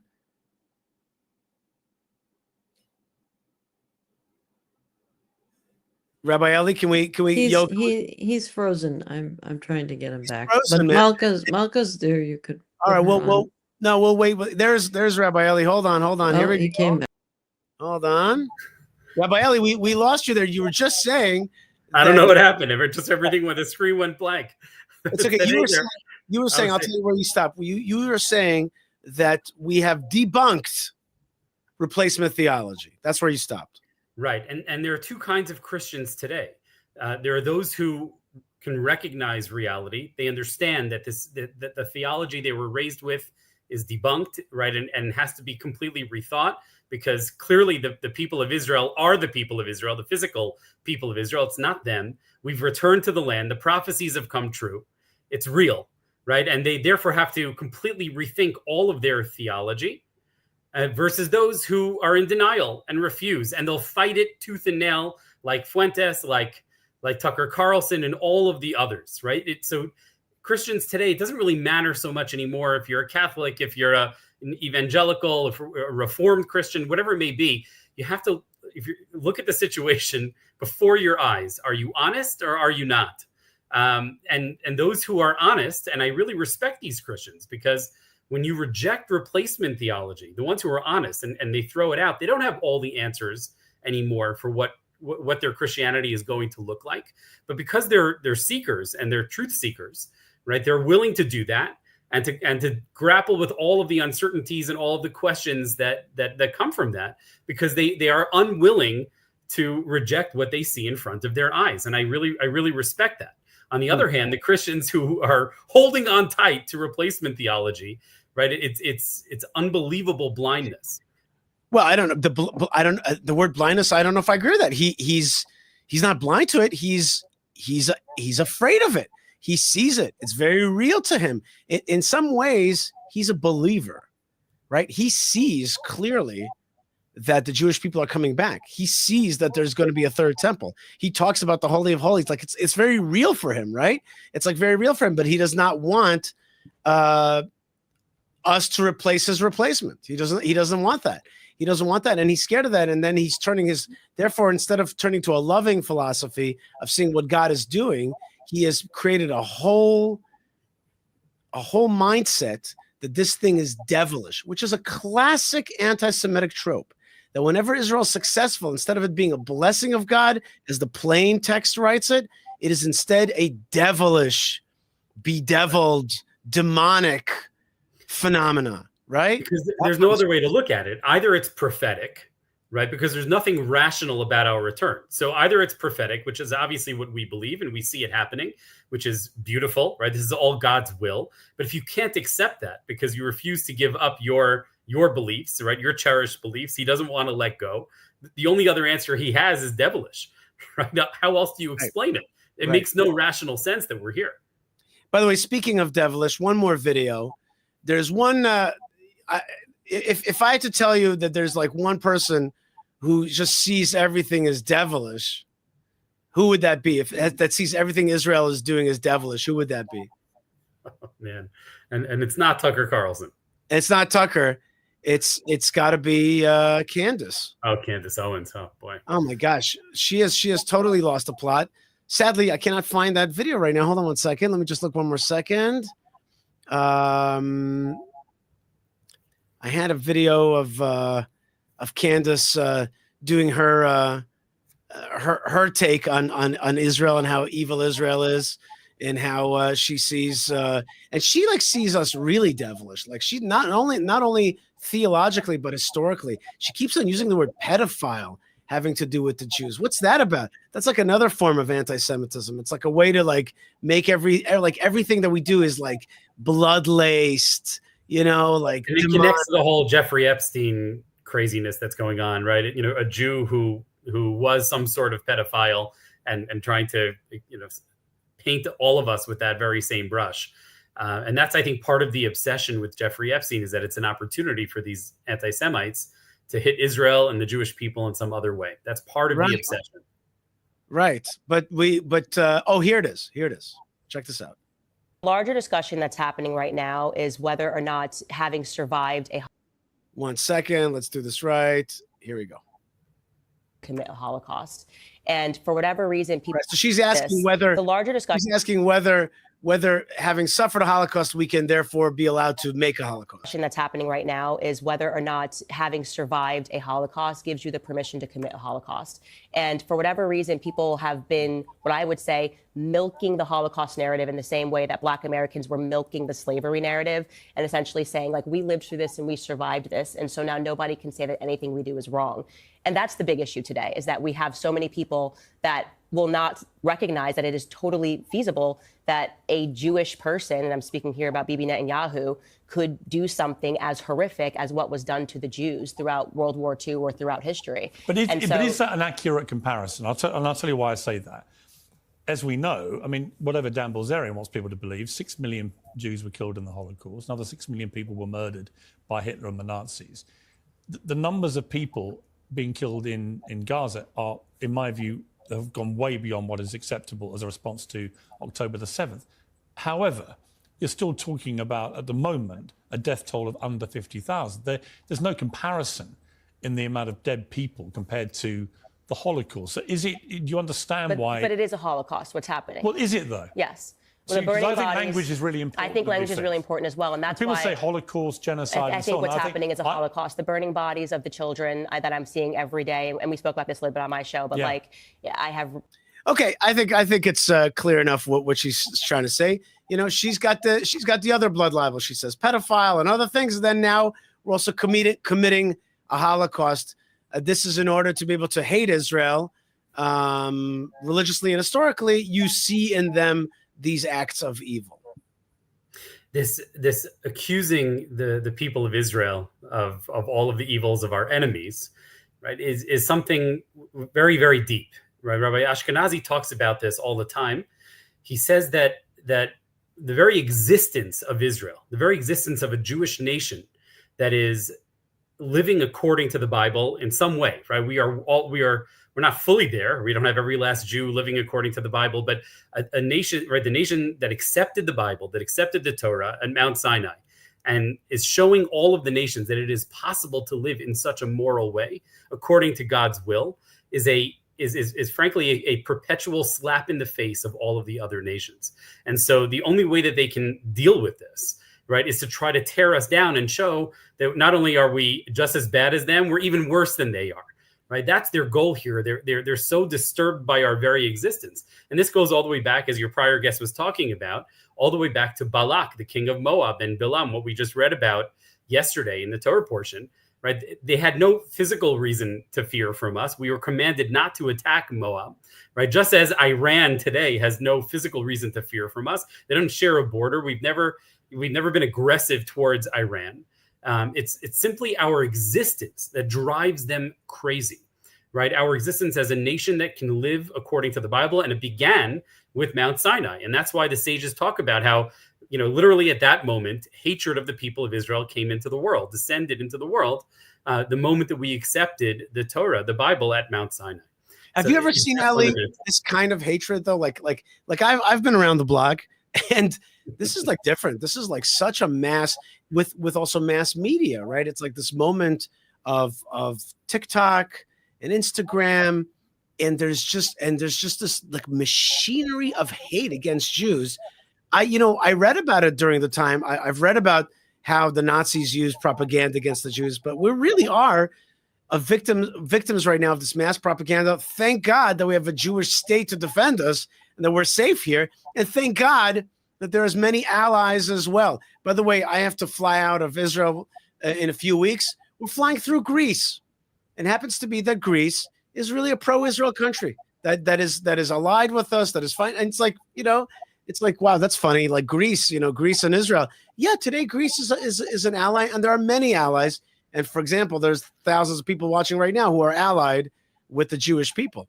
So there are so many allies. You said there's no option. There's really two options, isn't there? Hate the Jews, or, drum roll please, love the Jews and bless the Jews. As I was saying, the Christians are dividing into two groups, and it's really true of all of the nations of the world. This is prophesied. This is what I talk about in the book. If you look at the second chapter of the book of Daniel, where it talks about the four great kingdoms that will rule the earth and persecute the people of Israel before God comes and the final redemption arrives. right? When you read there, you'll see that the fourth kingdom, which is the worst of all, is made up of these two unstable elements, two allies, right? Iron and clay, that join together in their hatred of Israel, but are really unstable because they also hate each other. And it's that, and those allies are, according to Rabbi Sadia Gaon, upon whom I built this entire book, and he's got broad shoulders, are Ishmael and Esau. And each of them hate the people of Israel for different yet similar reasons, right? Ishmael, to begin with him, he came first. Ishmael is a believer in God, right? And we know that the Muslims today believe in God. Even our greatest enemies, the most evil and perverted jihadist Muslims, believe in God. The problem is that they murder and rape in the name of God, right? And how does that happen, right? How do you have people who believe in God? These are the children of Abraham. Ishmael was the son of Abraham. So how do they murder and rape in the name of Allah, in the name of God, right? So the answer is, we're told, right, that he will be a pere Adam, a wild ass of a man, right? And how does that happen? Because it's not enough to have Abraham as your father. You also need to have Sarah as your mother.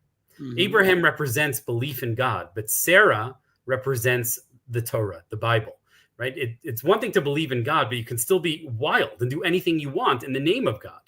Sarah is the one who brought control and boundaries, right? And she therefore represents the Torah. That's what the Torah is.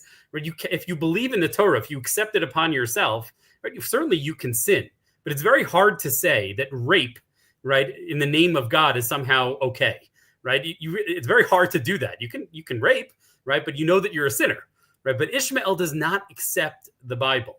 Ishmael only accepts God, right? Only the son of Abraham and not the son of Sarah. And that's right. That's the deep and fundamental problem. And therefore, what does Ishmael hate? The people of the book, right? The people who represent the Torah, the people who represent the Bible. That's why Ishmael hates us, right? But on the other hand, you have the people of Esau, right? What is Esau? Who was Esau? Why did he hate us so much? Why did he hate his brother Jacob? You see, he sells his birthright to Jacob. If you remember that crazy story, right? He's starving, so he sells his birthright for a bowl of soup, right? I always wondered about that. That was my bar mitzvah portion, Like, I read that story. What in the world does that mean? Why would anyone sell their birthright for a bowl of soup?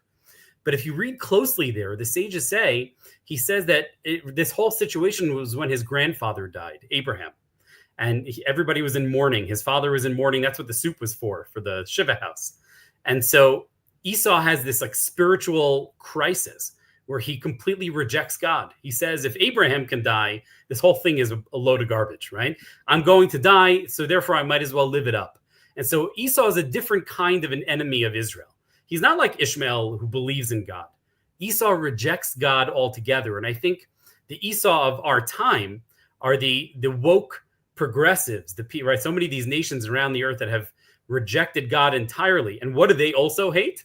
Right? They hate God, but they particularly hate the Bible, right? They hate the Bible and they have a war against the Bible, right? Because the Bible tells them that there are men and there are women and they can't just switch at will, right? The Bible tells them that, about the sanctity of human life and you can't just abort every baby that you want.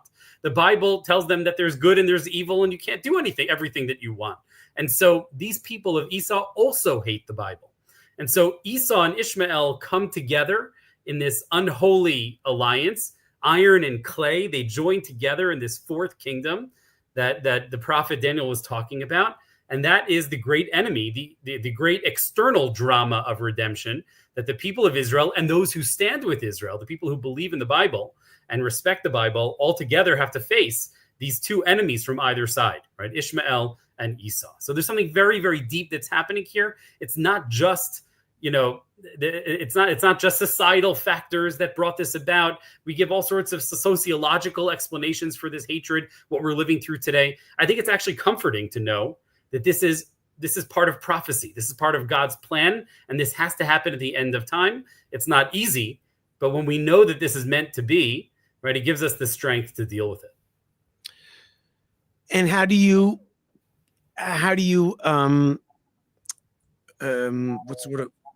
catalog those folks that say, I believe in the Bible, but I don't believe that Israel are the people of the Bible? Right. So now we're adding in this third element of the woke right and these people like Tucker Carlson. But the truth is, people like that don't really believe in the Bible. It is impossible to believe in the Bible without believing in the people of Israel, right? They are inseparable. And that's why it's very clear, right? David talks about this in Psalms, and it's very, very clear that when you attack the people of Israel, you are attacking God. It's one and the same, right? And therefore, like when we read about the Midianites, right, and how God says that you've got to take vengeance upon them. In the first verse, it says, right, for take vengeance for the people of Israel. And then Moses said, you got to take vengeance for God, right? Because the people of Israel and God, they go together. An attack that's on the people of Israel, if you say that we're not really the Bible, then you don't believe in the Bible itself, right? You're rejecting all the prophecies. You're rejecting all the, right? You're saying maybe you believe in the New Testament, right? But you certainly don't believe in the Hebrew Bible, the foundation of it all, because it's not understandable without the people of Israel.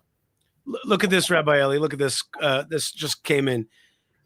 This person who has a very scary icon, also calls himself obscurant, writes, Israel literally wants the whole world to bow down and let the nation of Israel do anything, even when they kill Semitic people of the region, attack Christians, steal and sell technology, steal land, grows. You see that? That's instead of seeing Israel as being a force of liberty in the region, a force that defends minorities, a force that does not steal tech, but rather develops tech, and liberates land and not stealing land. There's this counter narrative, and this guy is just Candace Owens with fewer followers. I mean, right. let's be real. But you know what? This is all just one of the great dramas of redemption, right? There's really two dramas that are happening at the same time, and I think we are remiss if we only focus on all of these psychopaths that can't accept the people of Israel and our return to the land, right? The other drama, and I think you might agree with me on this, perhaps the greater drama is the internal drama of the people of Israel, and this is something you were talking about with the last guest. How you can have the state of Israel pushing back and fighting the people who are settling the land. How could that be? What is this? What is going on here? Right. So that's the other drama, which I think is equally interesting and equally important, and maybe more difficult. That internal drama. That's the drama of are we Jacob or are we Israel? And that also goes back to the book of Genesis, right? Everything that we are dealing with today literally goes back to the very first book of the Bible, which is a blueprint for our time. And Jacob was the man who always ran. He's the father of our people, but he ran away from Esau. He ran away from Lavan, from Laban, right? He was always running. His very name means heel, that he was stepped upon, right? That's one way to live as a Jew, and that's certainly the dominant experience in exile.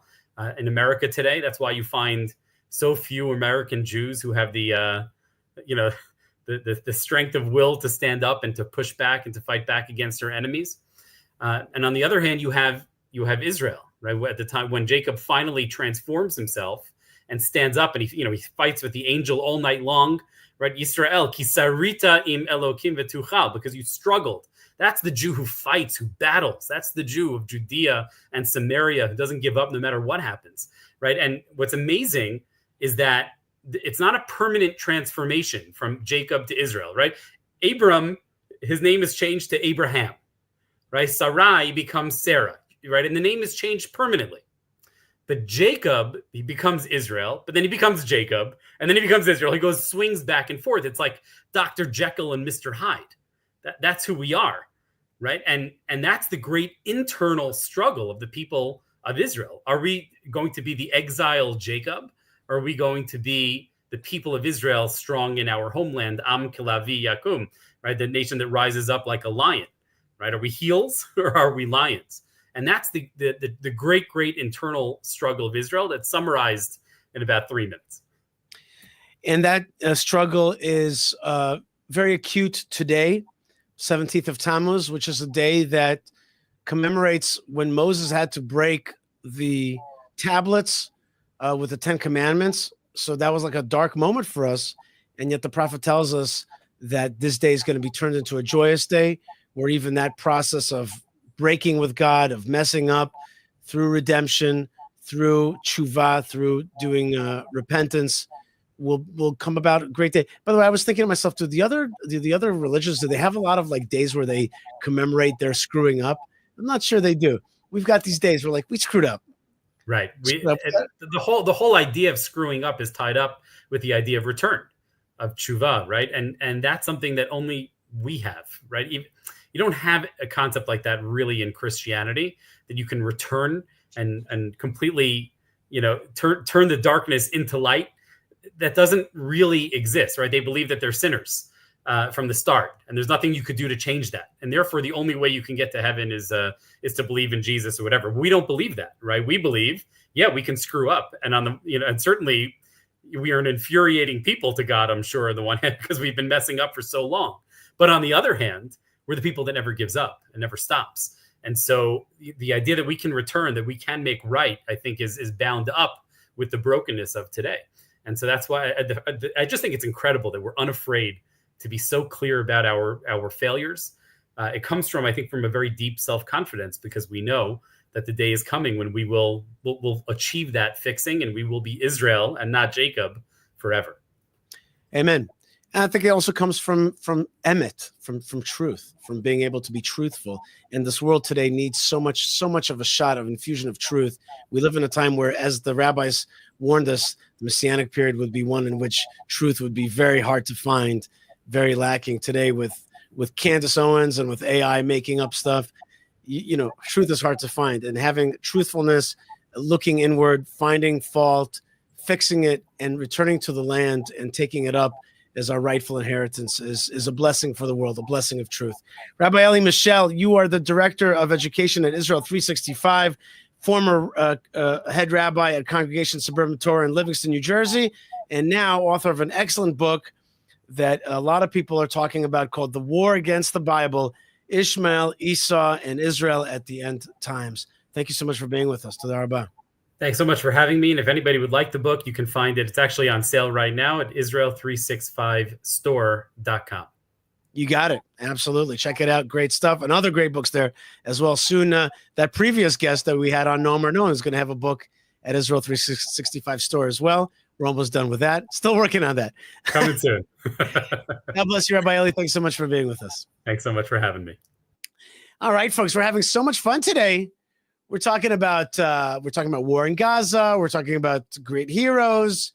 And now we had on a great rabbi talking about the war in the Bible. So we are moving forward amazingly. And it is morning on the East Coast of the United States and different times around the world. There are a lot of people right now giving us blessings from all over the world. And I thank you. For example, hello from Australia and shalom. And all the way down under. And there's many good folks. This is some good news. Barika says the future Prime Minister of Israel, Yishai Fleisher. That is great news and will certainly be a step up in base pay for me. So that's wonderful. I want to remind you folks that there's a great way to support what we do, and that is through something like this, which is called Super Chat. And here's Abraham Friedman, who writes, the second time Bilam calls Israel Kalavidas, followed by a pretty cool phrase. Karash Achav Kari, Ukimelavi Mi Kimenu. He's gonna lay down like a lion. Who's gonna wake him up? Mevarchecha Baruch, Veorecha Arur. Those who blessed, you are blessed, and those who cursed, you are cursed. And by the way, Tucker Carlson didn't know that it's found many times in the Bible. And also, PC sends a few beautiful euros our way as a blessing. And he says, God bless Israel. Thank you very much. So there is a great way to support what we do, and that is Super Chats or membership at Yishai Fleisher TV. That's really cool. So there's Super Chats, there's memberships. You can like, subscribe, comment, and then you can check out our YouTube store. So I've said like that we had a store. People are like, where's that store? It's on YouTube. It's one of the tabs. So check it out. And in fact, the creator of that YouTube store and wearing one of its products right now is the one and only Malkah Fleisher, co-hostess with the Moses, not my sister.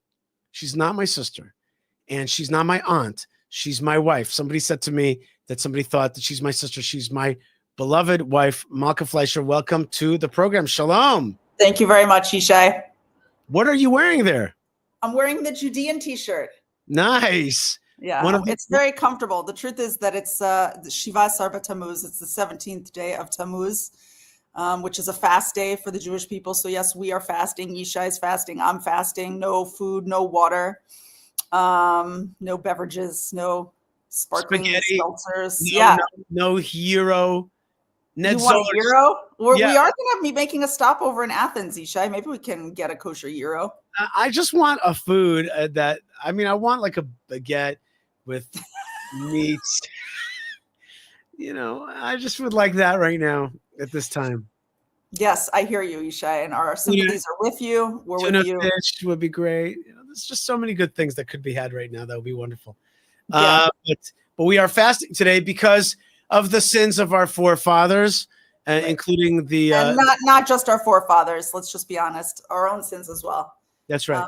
Shiva Asar Tammuz has not been cleared up in our lifetime either. That's right. Just one more, Malkah. Just one more person. I just want to say, Ephraim writes, I totally discount Nick Fuentes. He's just biased.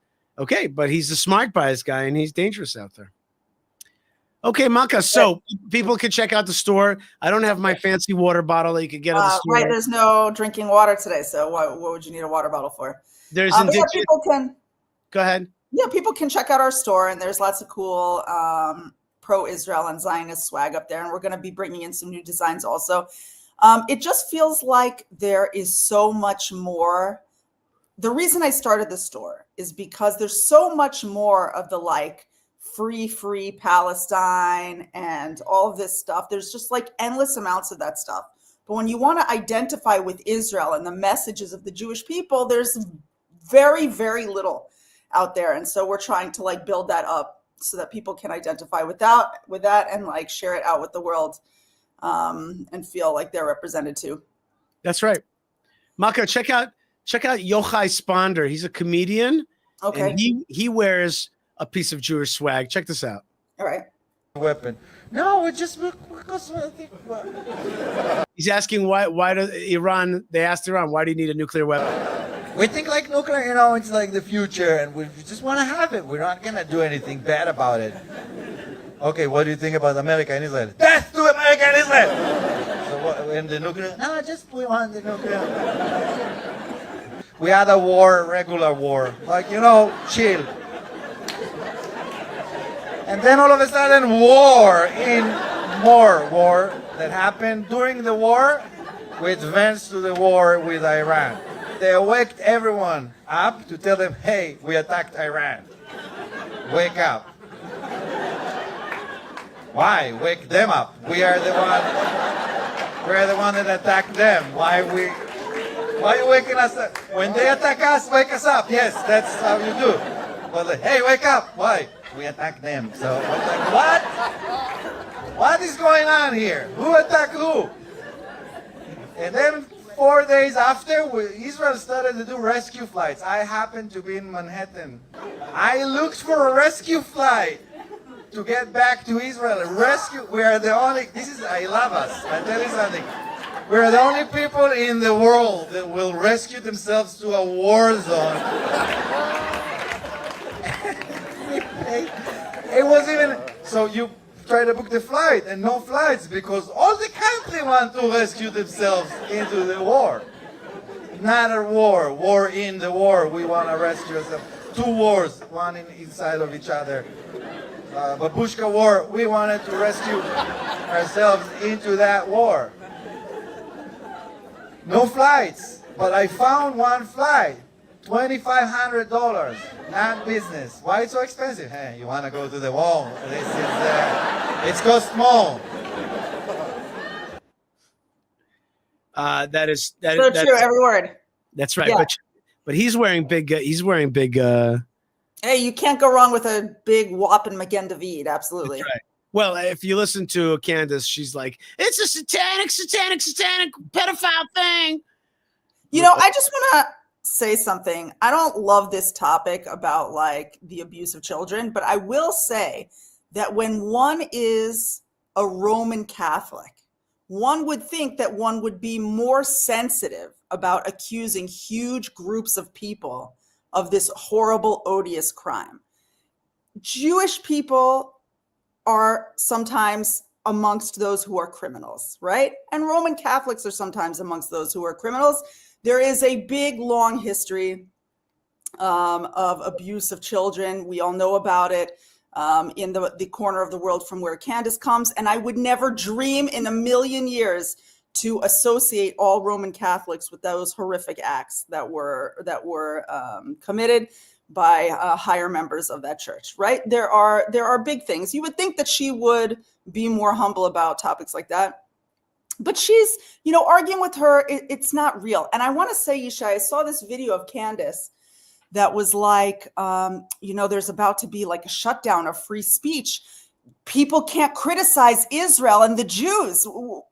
They're destroying our society. They're wrecking our constitution. And I have to ask myself, Yishai, and I ask you, have you ever noticed how many people make money criticizing the Jews and Israel, who insist that it's completely forbidden to criticize the Jews and Israel? Like, Candace makes like so much of her social media clout and so much of her cash money on this inflammatory language against Jewish people and insisting that you cannot use inflammatory language against Jewish people. You ever notice that? That is so true. I think that she's doing just fine in the free speech department. It seems to me like free speech is serving her very, very well. Malkah, I was in front of the tomb of the mamas and papas in Hebron, where you and I got married. So not so long ago, but I guess kind of so long ago. Yeah, getting longer ago. And I just wanted to show you what that preparation for that wedding looked like, just to get a feeling of the Jewish people's return to the land of Israel and how we're coming back to our mamas and papas. Check this out. Yet another wedding at the tomb of Machpelah. Just let's check out a little bit of the preparations. Ooh, this looks classy. Look at this. Oh, there's lights. It's lights. It's like a party. There's like a atmosphere here. Ooh, I like it. It's very Hebron-like. Very, very settler chic, Here's where the band is going to be. Ooh, it's exciting. Let's go up to the tomb itself. Let's see what it feels like there. And I'm right next to the hand-built chuppah, next to the tomb. Look at the sunset. Look at that color. Oh my gosh, the mamas and the papas are going to enjoy a new couple getting married here. Wow, it's gorgeous. Look at that. Oh, look at the flags. They're all dressed up as well. And behind me in this beautiful field, right next to the tomb of the patriarchs and matriarchs, the husband, the groom, is coming out to greet the bride. Energy, energy, energy, energy. Ooh, little child reversing. Look at these grapevines. Hopefully, B'ezrat Hashem, this young couple are going to be like grapevines growing in Judea next to the forefathers and mothers. Yalla, I got to go to the wedding. I want to wish you blessings from the land of blessings, from Hebron, the city of couples, where more Jewish couples are coming together in love to build a nation. Mazal tov and shalom.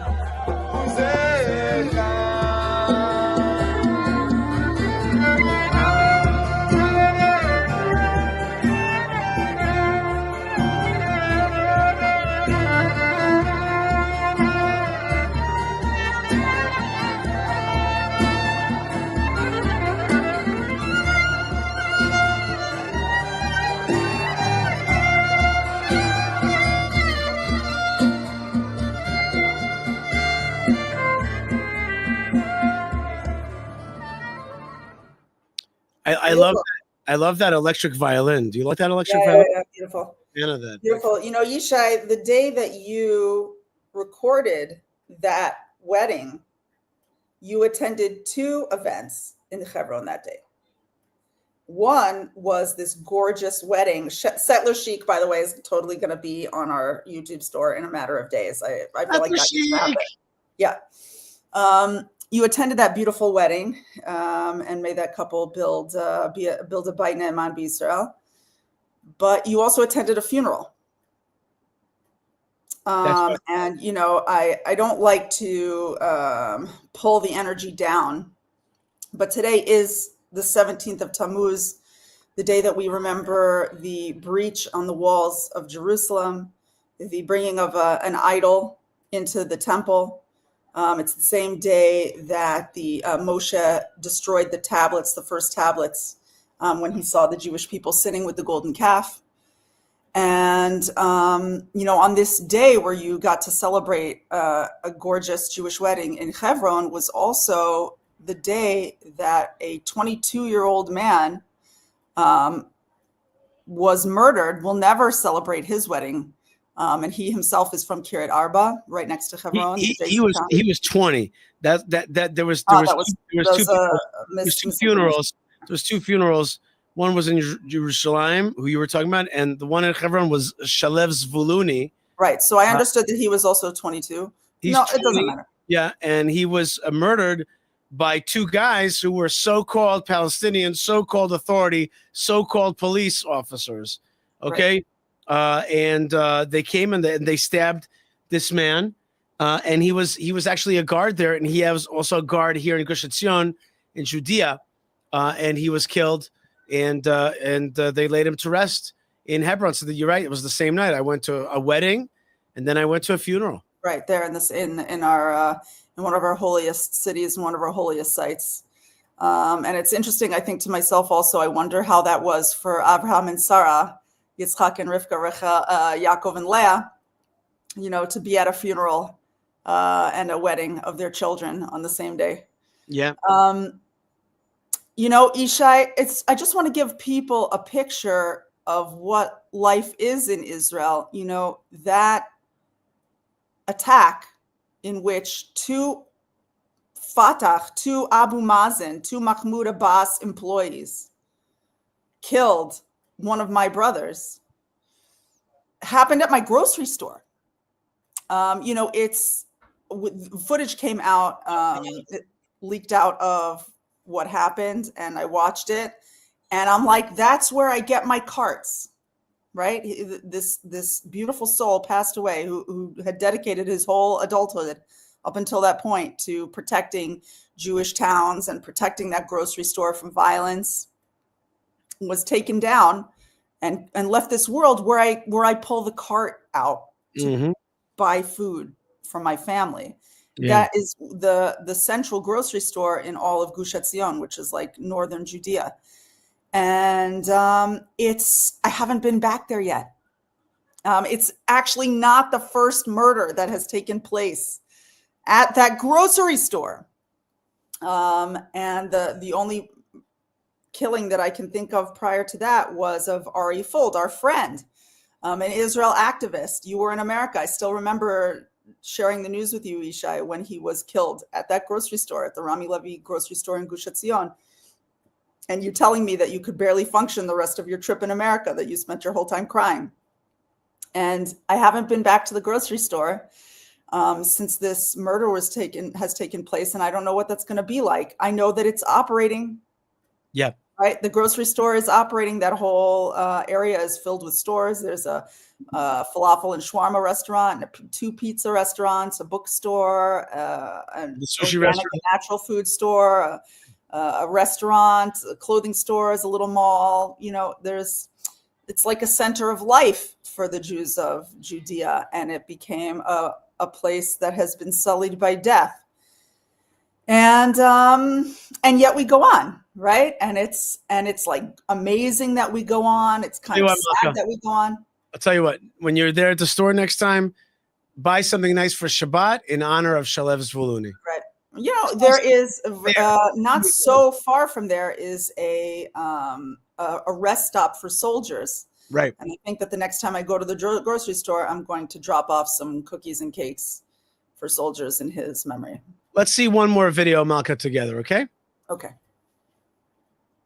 Insanely rich when it's always at war. Israel should be the poorest country on earth. It has no oil, no water, and enemies. Oh, wait, did we do this last week? We did this video last week, I think. I think we did this video last week. That's right. Did we? Right? It says like tourism is a small part of it. That could be. And I complained about tourism in Israel. Yeah. Okay, so let me see if I have one more video to show you. Wedding Machpelah, I showed you. Did you see that? You saw that the SpaceX Falcon sent a new satellite Yeah, the thing is crazy. Yeah, it's cool. It's very cool. And I wanted to also show you, well, let's watch this video. This is a serious video. I wasn't planning on doing this with you, but let's do this. This is a serious Arab music producer here in Israel, and he's talking about suffering in Gaza. Let's watch this together. سألونا بالتعليقات ليش بحكيش عن معاناة أطفال غزة. طيب تعالوا نحكي عن معاناتهم. You asked me why I don't talk about the suffering of the children. Let's talk about their suffering. أول إشي أنا ولا مرة بنكر إن أطفال غزة بيعانوا إنهم أبرياء وما لهنش ذنب بمجزرة 7 أكتوبر. بس كمان بنساش إن أطفال غزة مش عم بيعانوا بس من الحرب. أطفال غزة عم بيعانوا من القيود اللي حماس فرضتها عليهم من يوم من ولدوا. Okay, they're also suffering from the restrictions imposed on them by Hamas since that they were born, including brainwashing. بيعانوا من مدارس تحولت لمخازن صواريخ. Right, schools turned into missile storages, homes turned into human shields. من بيوت صارت دروع بشرية. بيعانوا من تربية بتعلمهم إنه الشهادة أهم من الطفولة وإنه القتل هو الطريق للجنة. Right, they suffer from videos, horrible videos that you could see that teach them martyrdom and jihadism. And that dying will lead to paradise. بيعانوا من إعلام بيزرع بعقولهم إنه كل اليهود وحوش وإن الدم هو الحل الوحيد. Right, and they suffer from media that teaches them that Jews are monsters and blood is the only way. أطفال غزة فيش عندهم ملاجئ ولا عندهم أمل، مش لأن إسرائيل بدها هيك، لأن قيادتهم اختارت تحط أولويتها بالصواريخ مش بالبنى التحتية. All right, their leadership chooses to prioritize rockets over infrastructure. بالأنفاق مش بالمستشفيات والمدارس. بيعانوا لأنه في قادة عم بيخبوا أولادهم بريت غزة ببيوت محمية، بيبعتوا أولاد الناس يموتوا باسم المقاومة. Right, corrupt leadership protects their children and sends the other children to die as martyrs. وأنتم بتلوموني إني بحكيش عن معاناة أطفال غزة. And you blame me for not speaking about the suffering of Gaza's children? أنا بحكي، بس الحقيقة مرات بتوجع وبحسكم مش. But the truth hurts sometimes, and you don't seem interested in hearing it. مهتمين تسمعوها. لأن لما بحكي عن أطفال غزة أنا بحكي عن حق يعيشوا مش يموتوا. Because when I speak about the children of Gaza, I'm talking about the right to live, not die. عن حق يتعلموا يحبوا مش يكرهوا. The right to learn, to love, not to hate. وعن حق نكون عندنا القيادة اللي بتحميهن. And the right to good leadership that will protect them, not exploit them. مش بتستغلهن. فكروا فيها شوي. Think about it. It's worth your reflection. تستحق التفكير. سلام. Okay, that's a very strong video about what's really going on in Arab lives. So you're talking about Shalev's Voluni being murdered where you shop. There's a lot of Arabs that work there as well. There's a lot of Arabs that buy there as well. It's part of our life around there. What do you think? Do you think that there are Arabs that see these murders and think to themselves, this is not a way forward for us? I know that there are Arabs that you just put one up on the screen. Right. There are definitely people like that. And those people live in fear. Those people, this guy who speaks out so publicly like that, like he has a lot of guts, because typically people like that get attacked from 2 sides, 3 sides. They get attacked from the Hamas side, which is horribly barbaric and violent. They get attacked from the Fatah side, which is the Palestinian Authority side. They get taken to jail and things like that. And then they get attacked from like the Euro woke side for not being like on message. So it's not easy to be a person like that. And in my opinion, it's one of Israel's jobs and something that we have not succeeded in doing as well as we should, to protect and elevate those people, because their lives are at stake and their futures are at stake. And Israel is a country, whether you think that it should be all the way over here like this, or it should be liberal, or it should be conservative, or it should be religious, or it should be secular, whatever it is that you think Israel is, it definitely should be a country that protects all of its citizens and residents. That's its number one job. That's job number one of a country, is to protect the people who live inside and to make sure that they can live a good and normal life. And I don't like that Israel has not stood strong and made it safe for people. I guess we're still in process with things like that. As for children in Gaza, what the speaker was addressing directly, I myself have come on record multiple times on this show talking about how upset I am that the people who ostensibly stand up for the rights of innocent people in Gaza, whether you think there's a lot of them, a little of them, innocent people in Gaza, they do not actually stand for the rights of innocent people in Gaza because they refuse to do anything to protect them that's real, namely to take them out as refugees, which is what happens in every single other global conflict. Is the number one way that you protect innocent people is you provide them with refuge. A refugee is somebody who got refuge. You have to provide refuge for these people. And I think it is disgusting that the world claims to be up in arms for children, innocent people, whoever you think that they are, okay? That they ostensibly stand for these people and yet do effectively zero for them. In fact, less than zero, because they use up all of the energy of defending them in verbiage and leave no energy for action. There's nobody trying to get people from Gaza into places that they can be safe and away from the war zone. We cannot stop fighting for our captives. They have not been returned to us. We are going to continue to fight. We were attacked on October 7th in a way that made us understand that we have to fundamentally change something about the way that Gaza operates forever. And we are going to continue in that struggle, it seems, until we get what we need, which is our captives back, and a sense that we have a permanently secure border or territory or land or whatever it is.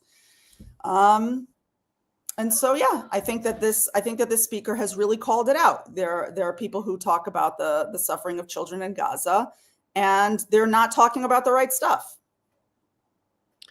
No, they're not rescuing those children.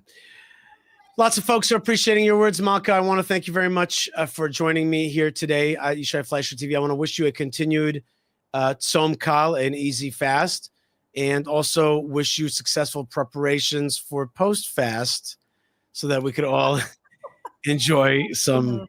Yeah. What do you want? What should I make? I don't know. I don't know why, but I got like spaghetti in my head today. I don't know why. Do spaghetti. Yeah. I can do spaghetti. Sandra says Malkah's usually right, and I love her for it. She's a mensch. Thank you, Sandra. Right. Malkah Fleisher. There was I saw Yishai. I don't want to lose it. I saw that there was a super chat from Rich.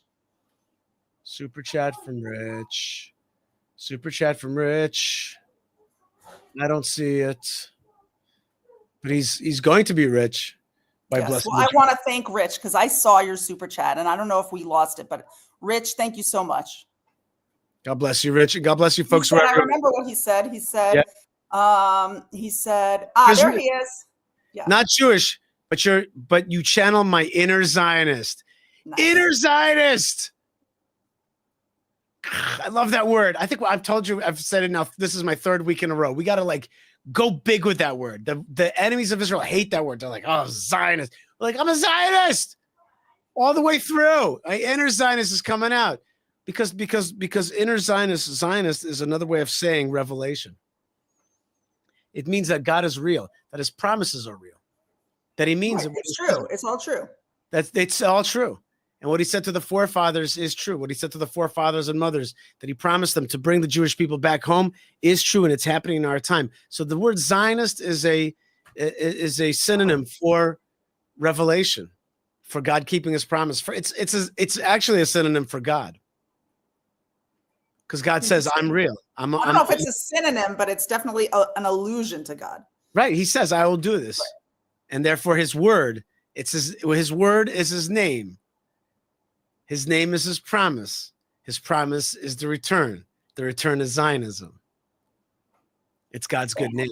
That's right. And at the end, if you want to take it all the way around, God says, Zion will be the place where I will place my presence. I'll become known to the world through Zion. And so therefore, Zionism is a revelation of God. Which is good for everybody. You bet. Everybody should get on board with that. Jody says, I must be a Puerto Rican Jewish grandmother. I love Israel. Keep saying the truth. It's probably that the shining star. The other shining star. Another Lone Star State. That's right. The other Lone Star State. All right, Malkah Fleisher, thank you so much for being with us, and God bless you. God bless you too. May we have only good news. The 3 weeks make me nervous, Yishai. It's not traditionally a great time for the Jewish people, but Hashem is great and he is merciful.